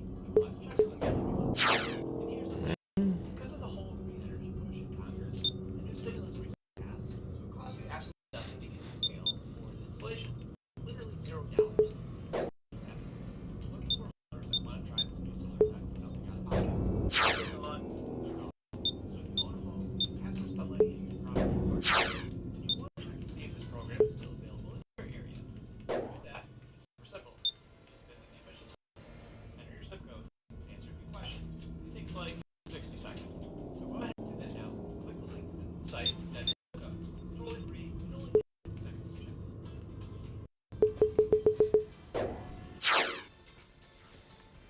I don't know, man. I do not know.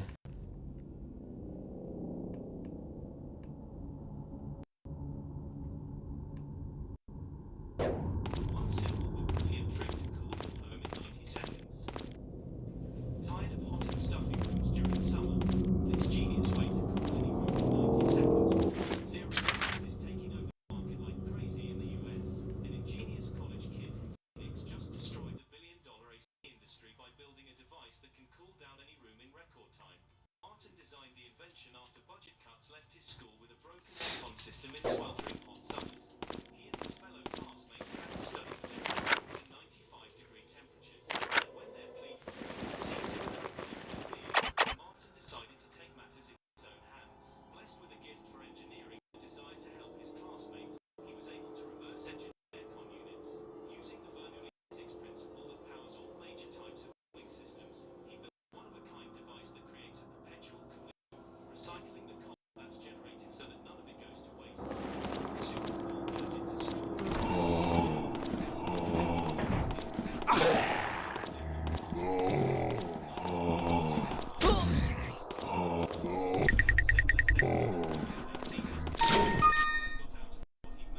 Investors quickly lined up. He was told by his professor that he would go down in history, but when an AC company approached offering millions for the rights, Martin flat out refused and was expelled 3 days later. It was then he realized how big an impact his device would have. Top engineers in his field then perfected the prototype ready for mass production. It's called AC.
Shut up.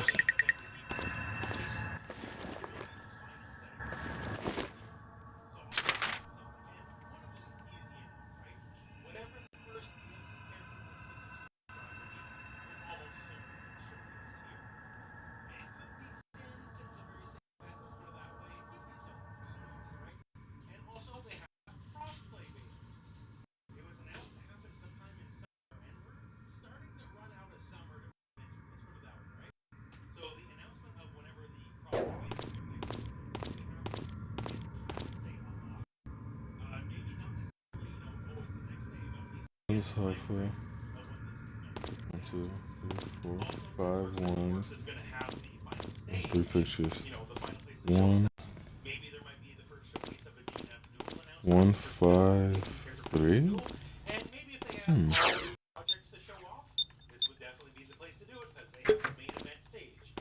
Holy shit.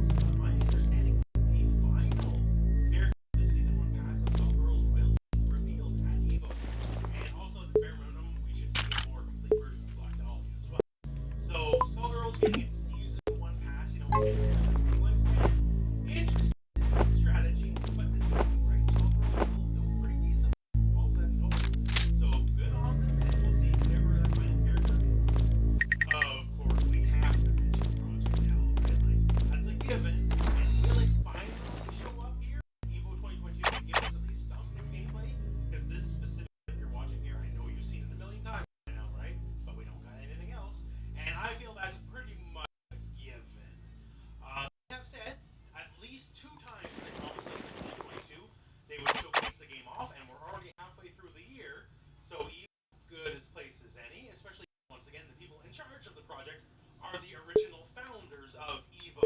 So more than a little bit of a link there, to say the least. So get new gameplay. I don't think we're gonna get a release date or anything like that.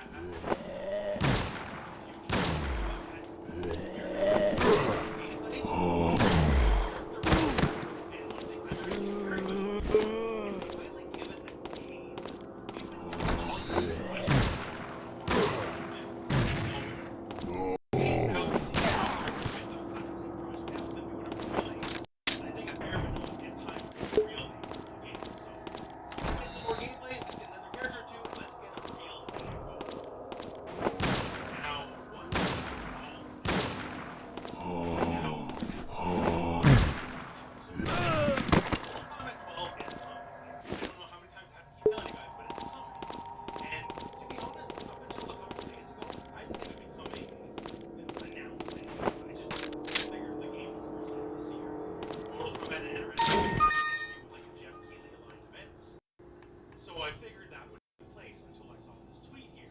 So Mortal Kombat will soon be in its 30th year as one of the most iconic franchises in video game history. By the way, it turns 30 this October. Favorite MK memory game otherwise, and don't forget to tune into the edition in store for MK. So here's the thing. A very specific call out on the 30th anniversary. This is MK 12 going to launch up in line up the 30th anniversary. And it's the only tweet like that on the entire Evo account. There's no tweet saying, hey, what about your Skullgirl memories, what about your Grand Blue memories, or your Street Fighter, or anything, right? This is the only tweet like that on the account, which means to me it's marketing, right? So now I feel while it's not necessarily a guarantee, there is a chance Mortal Kombat 12 might actually show up and be revealed at Evo 2022. And finally, there's a time and there's a place for Tekken 8. Specifically, Evo's got to be in. Tekken 7 getting long in the tooth, right? And so other games like Street Fighter and Street Fighter getting the same, right? And not only that, Tekken 7 is older than you think because it was out in the arcades for a few years before it hit consoles. So you gotta think it's in development, and I think it is in development, and I think this is the time to show it. If not, then man, like Tekken 8's gonna be way far away, right? But I think Tekken 8, who knows what'll be there? I don't know if it necessarily will be there. The gameplay might just be a trailer. But Tekken 8, I feel, is a lock for Evo. And those are my thoughts, and those are my predictions. So agree or disagree, post that down below. And if you got your own thoughts that show up in Evo, please let everyone know. Other than that, that's it for the video, my friends. We're at the end, so thank you very much for watching. Hope this video was going well, and go out. I'm hungry as fucking shit, man.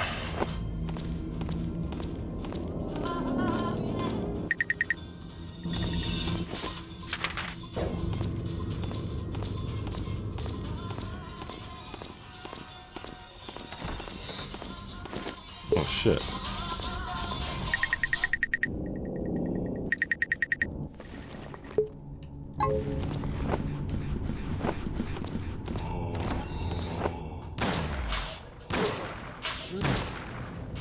Those are just a tap away.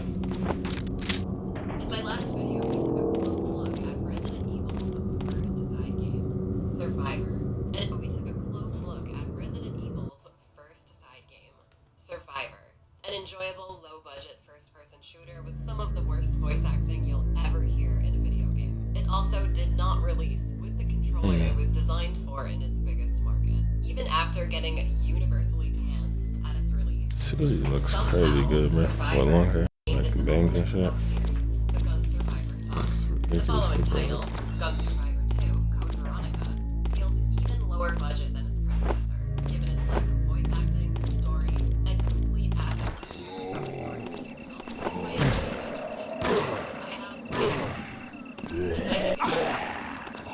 I think it's worse. Dino Stalker, a title that is more of a sequel to Dino Crisis 1 and 2 than that franchise's third game. The fourth and final Gun Survivor game is, in fact, the subject of today's video.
Thank God. Because I love finishing Yoko Taro's back button. Sadly, Kavia went out of business in 2010, shortly after finishing Yoko Taro's masterpiece, that would go on to make Butts even more popular than they had ever been. And thank God, because I love Butts. Their legacy in developing games, both memorable and not perfect by any means, will never be forgotten. Well, at least not by me. Like Survivor, Dead Aim doesn't have a whole lot of published dev history because the company that made it went out of business, so there's not a whole lot of people around from the Kavia days to talk about it. Dead Aim was announced in 2002 as a Japan exclusive like Gun Survivor 2. It was unclear at its announcement if it would ever come to the West, but eventually we would get more information if closer to the game's actual release. Dead Aim unfortunately released to a pitiful amount of sales and mixed reception. I think at this point in time, people were just kind of playing first-person Resident Evil games. Man, how the times have changed. Hey, it's better than Survivor's overwhelmingly negative reception, right? So yeah, let's take a deep dive into the vast open sea of insanity that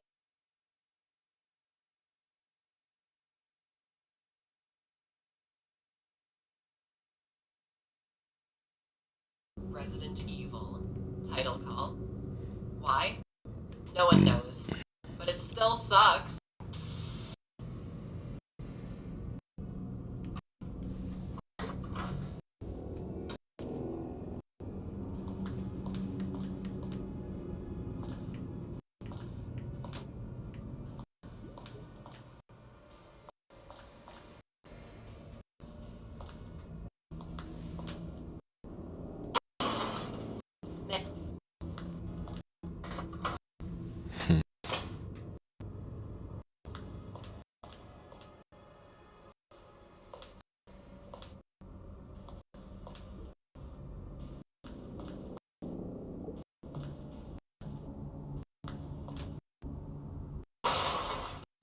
Man, I sure am glad I had Casetify to protect my phone. Casetify to create a market and off you is up in this game are third again, unless it's in front of a zombie. Dead Aim is a third-person adventure, first-person shooter. I've gotta be honest with y'all, the controls for this game are crazy, so bear with me as I solve the hard difficulty puzzle that is describing Dead Aim's control scheme. Dead Aim can be played with the gun phone too. Again, I unfortunately don't have access to this option. Yeah, America actually got the gun for this specific game, so that's cool. Alongside the gun con and standard PS controller, Dead Aim can also be played with one of these. That's right, Dead Aim is one of the few PS2 games where you can plug a mouse directly into the console and aim that way, essentially emulating the gun con's superior control. Ancient PS2 technology, CRT, completing smaller Amazon mouse, so movement and exploration takes place in third-person view, while firing your gun happens at first. Hitting R1, pulling the gun con's trigger, or clicking the left mouse enters aim mode where you manually aim at your enemies. Unlike Survivor, you can actually control the aim camera using left and right on the controller, rotating your view. Aim mode also sees you locked in place, but we'll talk about this more in a second. I have to explain something else first. Something very specific, so give me a minute. You still move your character, but this time you get way more control in the directions you move. Dead Aim uses tank controls. The biggest difference being that running is your default speed. This is where an all-new gameplay mechanic is introduced: sneaking. Holding down L1 activates this stealthy mode. Your tank-like movement is the same input-wise, but you're essentially walking. This is communicated to you by your character tiptoeing around zombies. It's kinda cute. Dead Aim mostly takes place on a boat stranded at sea. The lights on this tub are almost completely out, so stealth gameplay feeds into and creates a pretty wild atmosphere. Seeing your character slowly creep around or even through hordes of unaware zombies is hella tense. The control complication comes with Dead Aim's second sneak button. Holding down L2 again makes you walk slowly, but this time you can't turn like you can with tank control. Instead, left and right like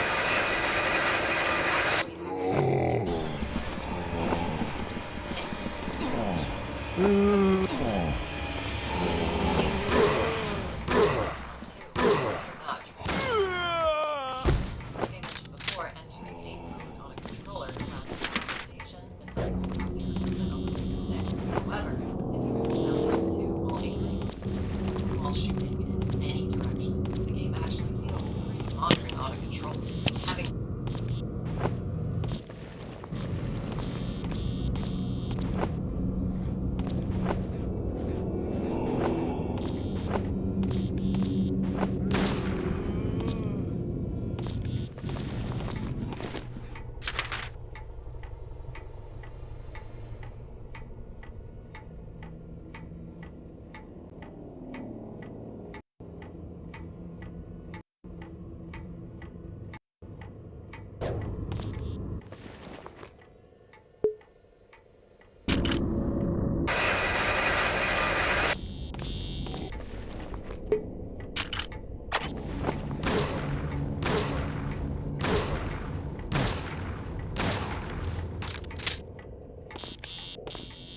scare, with you having to pick up a key card from another body. Of course, once you do this, you can hear the woman. What I wasn't ready for was her spine-chilling, dead moaning.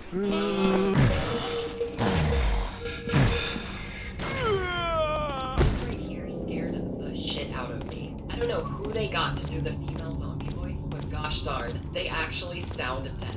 It's so creepy. Guys, Dead Aim is filled with zombies. There are so many of these shambling goofballs standing in your way, and I absolutely love them. Dead Aim zombies are probably the closest in the classic series. The very present green tint to their skin and clothing give them a uniquely aquatic, rotting vibe. This design aesthetic plays perfectly into this abandoned ship's dark atmosphere.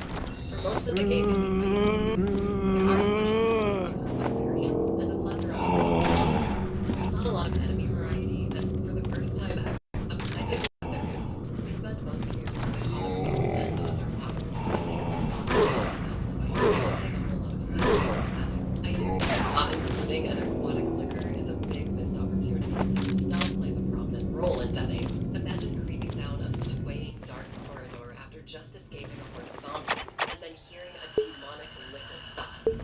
You'd be frantically trying to find the source of the sound in the darkness. But no, there's nothing there. Until you try to leave the room and it claws your face off.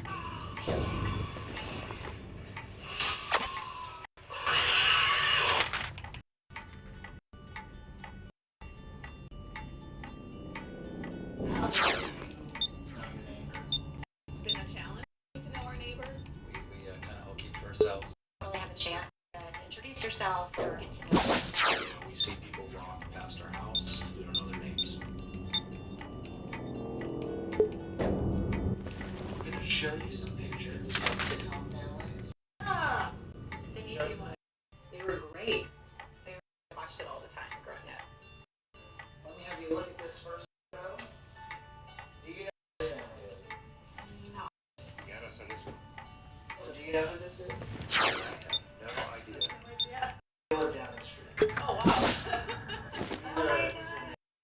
It'd be nice to know.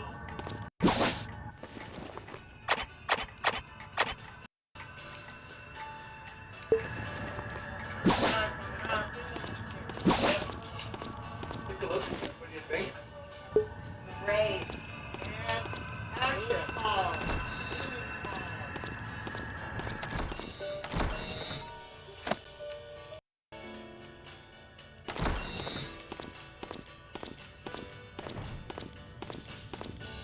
Out of the way! Out of the way!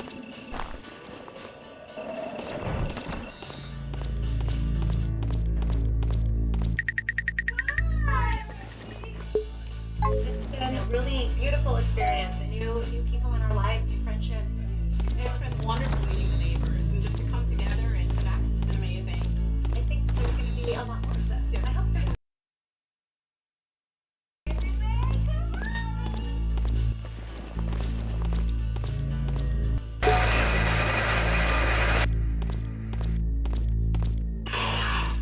The common zombies act turbo and do a good job at pulling out the way of your crosshair. Zombie behavior is varied enough for them to feel like a fresh threat throughout the game. The devs clearly put a lot of time in making these zombies unpredictable, having the ability to aim well enough to pull out effective headshots, making it far too easy for these corpses just still right there. Since this is actually a survival horror game with limited ammo, aiming for center mass instead of always going for the headshot is imperative for creating space and making it by your enemies. Even though there aren't as many different enemies, I would have loved to see a freakazoid fishes. Give me like a mutated whale, or how about a two-headed shark or something? I don't know. Dead Aim's level design is fairly basic hard stuff. Some okay naming key hunts and opening your map your location. A small detail I love about Dead Aim is that the game gives you an examination marks before you even click on it. You no longer have to waste your time jiggling the door handle to see if it's locked. They just tell you. Dead Aim's also got a pretty phenomenal in-game map that clearly labels every room, usable door, and current objectives. A streamlined take on Resident Evil's navigation system that very much works hand in hand with this title's faster pace. To talk about the rest of the game's levels would require us to dive deeper into the story. If Survivor's story was completely insane, Dead Aim's is absolutely unhinged. Dead Aim begins.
Sephiroth down, people.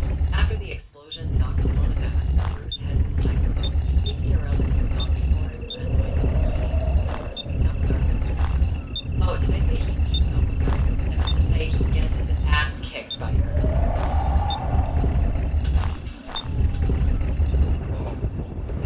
Wait, you saved me earlier. You tried to secure the room. Looks like we're in the same business.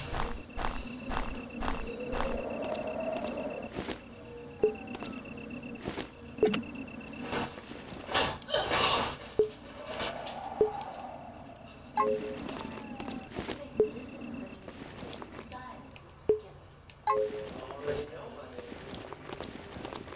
That makes sense since Black and both of them.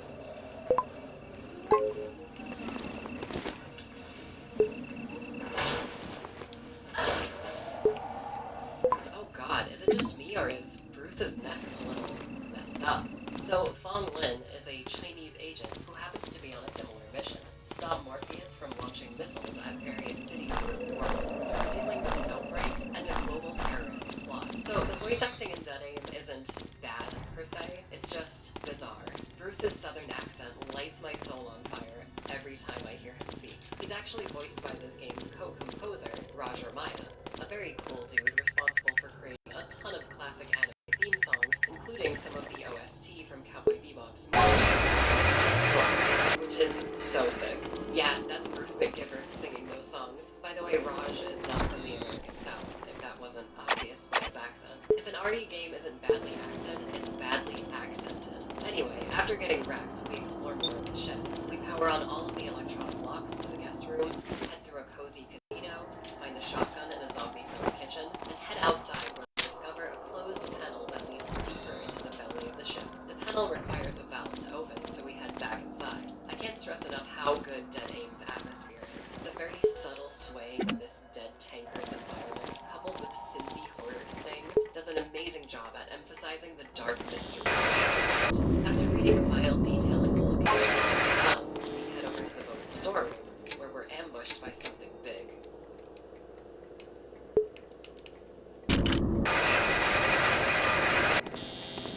How can any video game character look this horrifying? Oh my god, look at his neck! It is messed up! I think Fong hit Bruce a little too hard. She may have dislocated this dude's neck.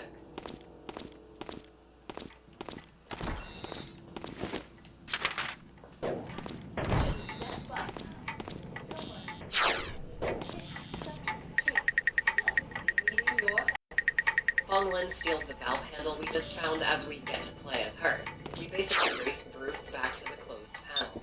Fong has the assault rifle in this section, and going from Bruce's slower weapons to Fong's blazing fast rifle, shooting down entire hordes of zombies, makes her feel like she's one step ahead of our leading man. My favorite thing about running back through the boat is seeing these once empty hallways now filled with walking dead. As Bruce catches up to Fong Lin, we see Morpheus in a security room unleashing a duo of hunter elites. I'm sorry, I can't get over his busted ass neck. It's like his neck bone isn't rigged properly to his model. This battle is treated like a boss fight, and it's very lame. These specific hunters are just more powerful versions of those enemy hunters that show up later. A few shotgun shells, and they're done. After taking down the elites, we see Morpheus currently going through it.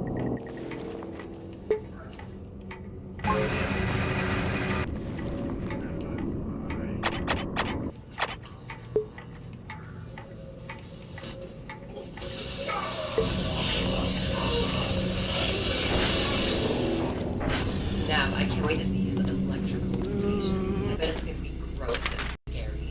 Wink wink. In the bowels of the ship, we battle through pitch black corridors, take an elevator up, and find ourselves in a presentation room. There's a file here explaining a few of the creatures we've encountered earlier, like the new hunter variant, and the tyrant that slammed Bruce against the storage room wall. I'm sorry, I meant to say Thailand. It quote-unquote attacks with its huge arms.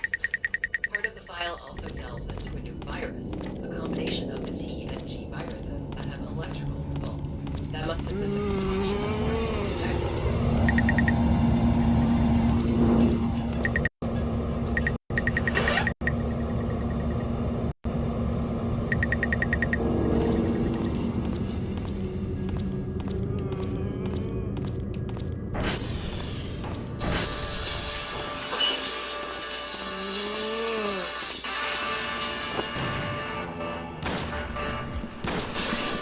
So,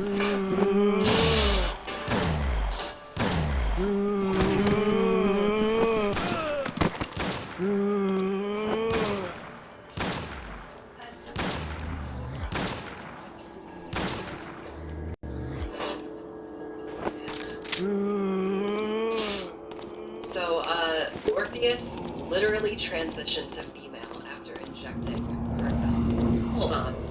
T plus G and TG virus? The trans girl virus? I think Umbrella put a little HRT in that new combination.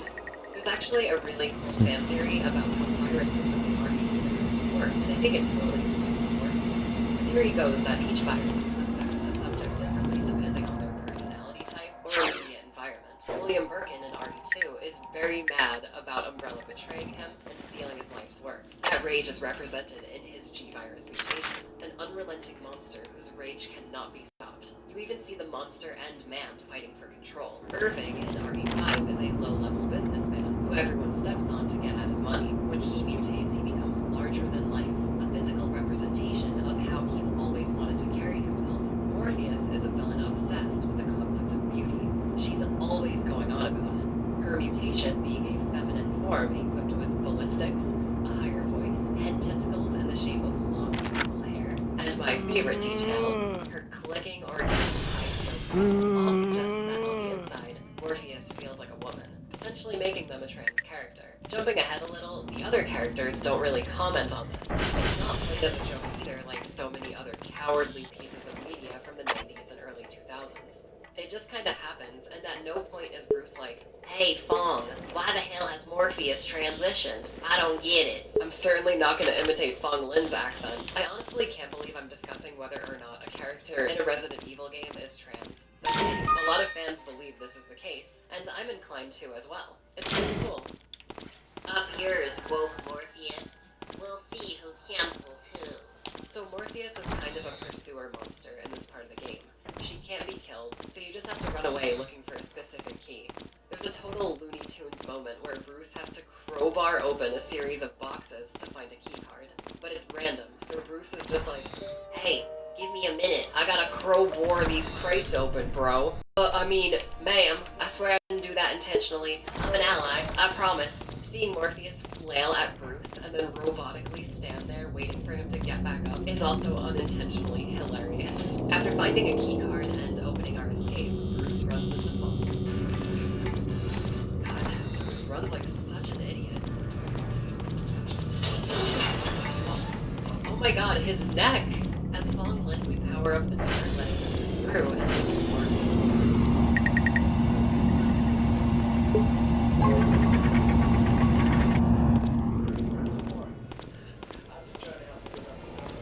God, it's so cheesy, but I just love it. I love Bruce and Fong's chemistry. This game reminds me so much of an early 2000s spy movie.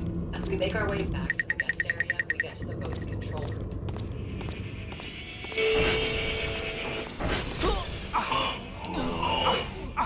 Okay, I take back everything I said a second ago. What is he, 6 years old? Oh no? Man-child. On the outer deck, we battle this game's pirate, and it sure is disgusting. Its gnarled teeth, stretchy fingers, and back pustule gross me out. Ugh, it makes me sick to my stomach. Not to mention, when you shoot at its back sore, an ungodly amount of blood shoots out everywhere. The tyrant kinda just rushes at you with overwhelming attacks. Down it with some magnum fire, and then shoot its pus sack with your shotgun, and you'll take it out in no time. After this, the Spencer Rain is on a crash course to collide with a nearby island. Bruce jumps ship with an amazing early 2000s cutting frames effect.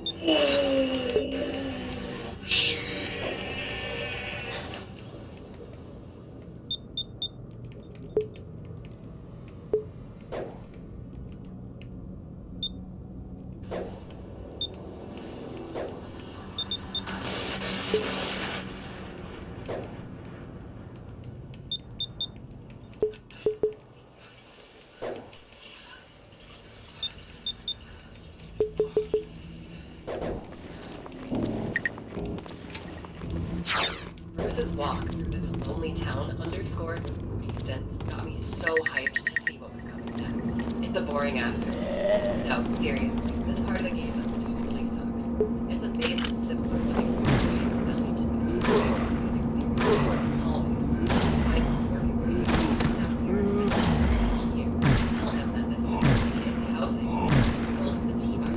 They're all aimed at different cities across the globe. Morpheus is essentially holding the world hostage. We also see Von Lin sneaking through the sewers, encountering a massive blind creature. This is the Pluto Tyrant. From here we play as Fong for a bit as we find a helipad. A strange red light is shining down from up above us.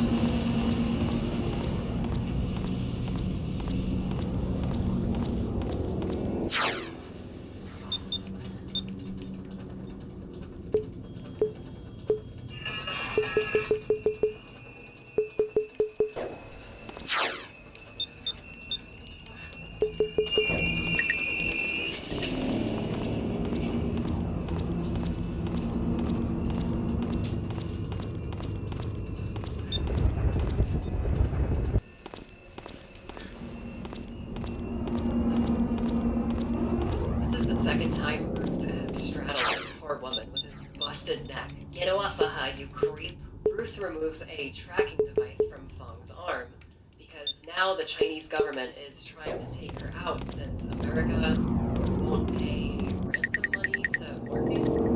She's expendable. Why is there a satellite laser? Maybe I'd understand the ransom thing better if I could actually hear what Bruce's contact was saying over the radio. The subtitles don't help either because none of them line up with the game's spoken dialogue. Whoa, wait, you saved me earlier. Business doesn't mean staying silent, so Cooperation is too much to ask for on our first date. Might I suggest we simply stay out of each other's way?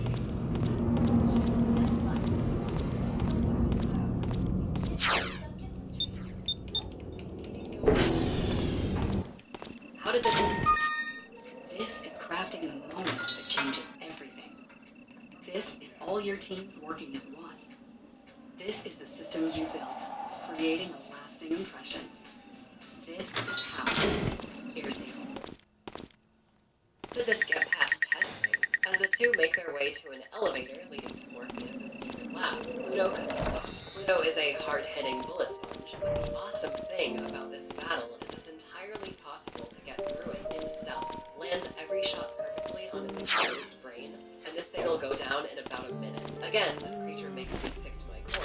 Look at all that rotting blood covering the entirety of this boss arena. It does make a pretty ridiculous noise if it hears you, though.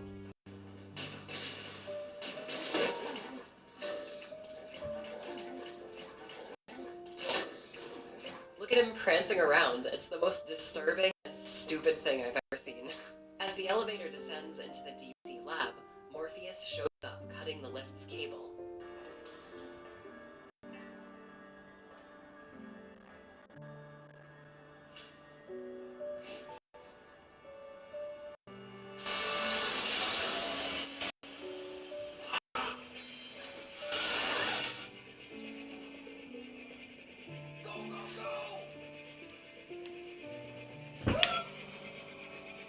Okay, imagine being in a game store in 2003 and seeing this guy.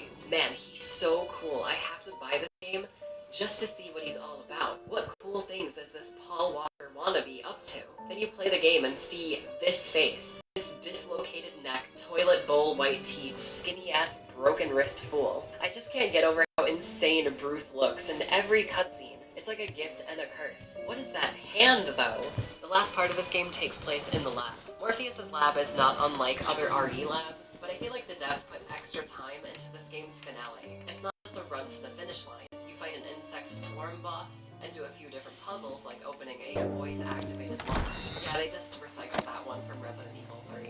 And Bruce finds a legit laser rifle, a weapon strong enough to pierce Morpheus' diamond skin. The final battle is pretty cool. You have infinite ammo, and it's fun seeing Morpheus flip all over the place, knocking Bruce on his ass. After taking out the dance queen, Fong Lin stays behind, guiding Bruce through the lab to find and disarm the T-Virus missiles. At this point in the story, Bruce kind of drops the accent and just growls out every line. Before literally vanishing from the room, we see Morpheus back at it, mutating even. Approaching the missile silo, Morpheus makes her grand return as a horrifying blobish. Her head actually pops out of the blob, and you have to shoot at it, forcing it back inside the disgusting mass. It looks so disturbing, fitting for a villain obsessed with beauty to end up becoming a walking piece of shit. After a while, Morpheus just kinda gives up, and we get this fantastic one-liner. Sorry, my dance card is full.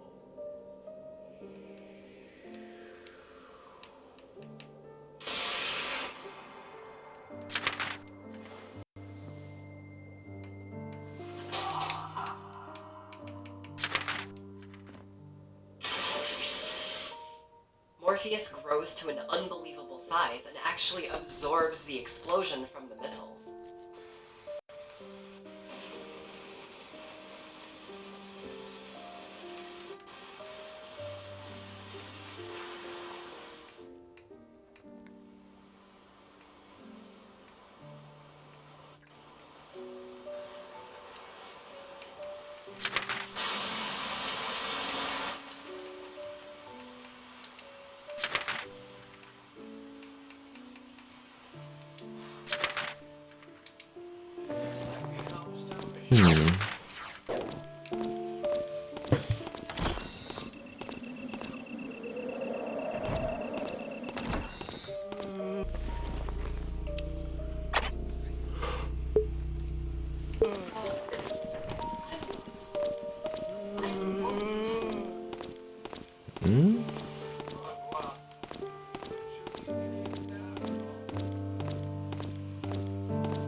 They fuck. By the way, shout out to all the fake fans that say Resident Evil is a loveless, sexless franchise. Dead Aim is like a 007 movie, but with horrible monsters. I think it's the weirdest story to take it seriously. The story is downright bizarre. There's a like a 99-cent store version of Neon Name. Dead Aim's theme song is a very original Japanese track called Gunshot by a band named Rise. I probably can't play the song out of fear of copyright. I don't think it's very good. The hook of the track goes, shot, shot, gunshot, gunshot. I know, very inspiring lyrics. Interesting thing about this song was it was never supposed to be in this title. Raj Ramaya, the sort of co-composer to Nobuyushi Sano, actually made an original piece of music that would have served as the game's theme song. I like it a lot more than Shot. The lyrics are about Fong Lin not being able to leave with Bruce at the end of the game. Its synthy mood and vibe fit Dead Aim a hell of a lot better than some early 2000s Edge. The sad part is, I guess the higher-ups at Capcom at the last minute cut this song from the game and replaced it with Rise's track. It's very unfortunate, but I'm glad that the original piece of music is out there in some capacity. So again, shoutouts to that man Raj. You did good. I've been trying to figure out why this game has such horribly unpolished animation in its cutscenes. It can't be a budgetary constraint, could it? Well, I guess it was, because the craziest thing about Dead Aim is that I pretty much showed you all of the game. Much like Survivor, Dead Aim is about an hour and a half long. It's another afternoon game for this sub-series. The major issue here is the lack of multiple branching paths. Dead Aim has one story and one set of levels, so unfortunately there isn't a whole lot of replay value. You can, of course, unlock infinite ammo for your guns and start a new game plus file as Fong Lin, but that doesn't make for a different gameplay experience. Both characters are exactly the same. I would have liked to see the multiple paths Survivor expanded.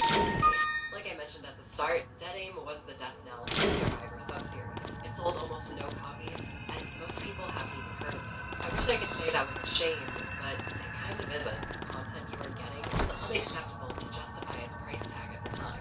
I mean, if you have a PS2 emulator, it's free $99, and definitely worth an afternoon of playtime. So yeah, maybe check it out. You can finish it in like 2 hours. Don't you want to experience Bruce in all of his glory firsthand? For all its faults, Dead Aim does what most RE side games tend to do.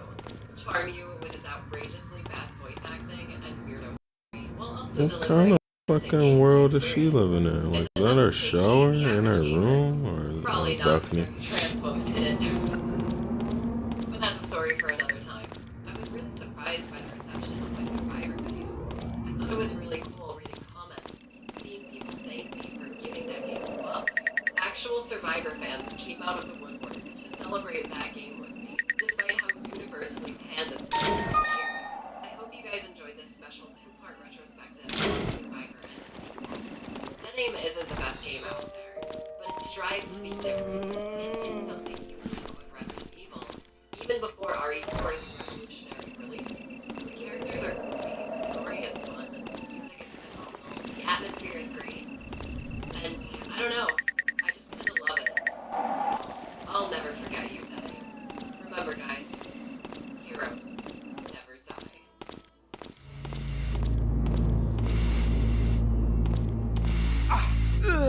Hey everyone, hope you all enjoyed this look at Survivor and Dead Aim. They are not good games by any means, but I still have a lot of fun with them. Don't judge me. If you like this video, please consider subscribing and checking out my Patreon link in the description. Thank you so much to Casetify for sponsoring this.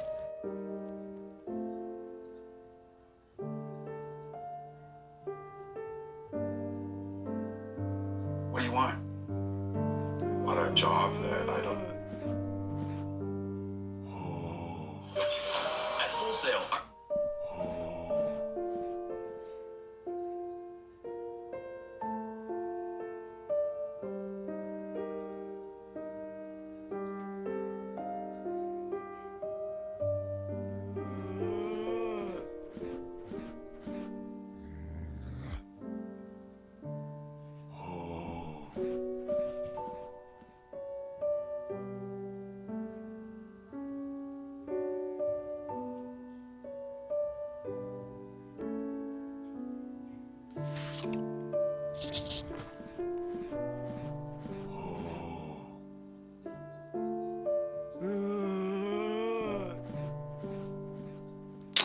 Alright, now you're tripping, bro. You lost me. Jack 3 was far from disappointing.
I'm about to do the 2 most dangerous things you can do on the internet. 1,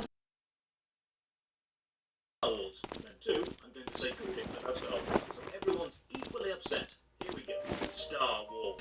About how one family seemingly control the entire galaxy, how you can defeat the big bad guy and then have them somehow return, and how just smashing a ship into another ship at light speed was apparently always an option, but nobody thought to do it. Star Wars is without a doubt a cultural institution, but it's not too controversial to say it's been going downhill for some years. The TV shows haven't been great, the great sound games got cancelled, and the games we did get didn't really fill us with feelings of pride and accomplishment. But what if we go back, before Baby Yoda, before Darth Jar Jar, before midichlorians, 3,500 years before the events of the films to the Old Republic. In this video I'm going to smuggle my way out of the rebellion and then undercover as an agent of the Empire.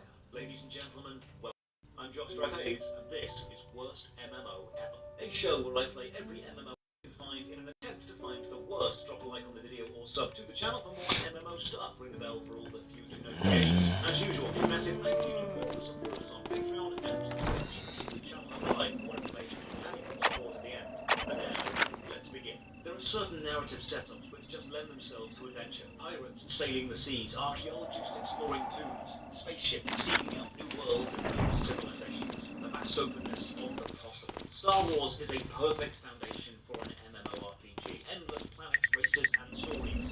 only pitfall they needed to avoid was artificially shrinking the size of their universe by making everything revolve around a small, simple, powerful family. And thankfully, they were smart about this and this game thousands of years before the film. So let's look at the strongest element that built the public first. It's a BioWare game. The absolute titans behind Mars skill. It's Knights of Mass Effect, Dragon Age, and Star Wars.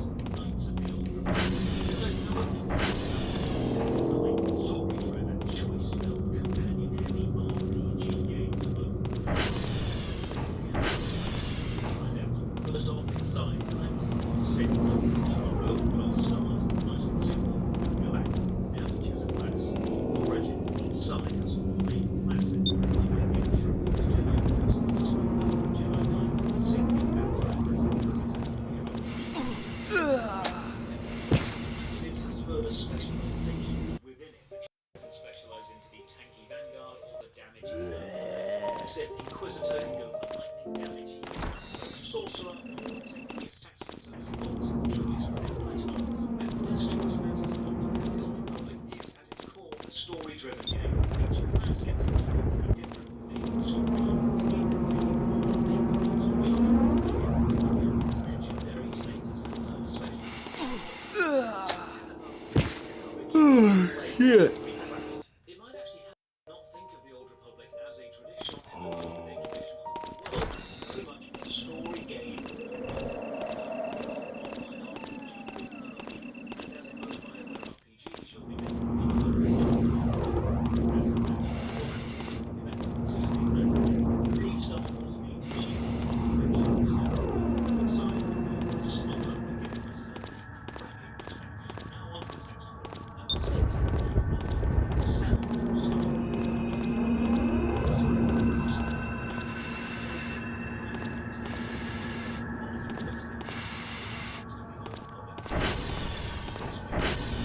Bye.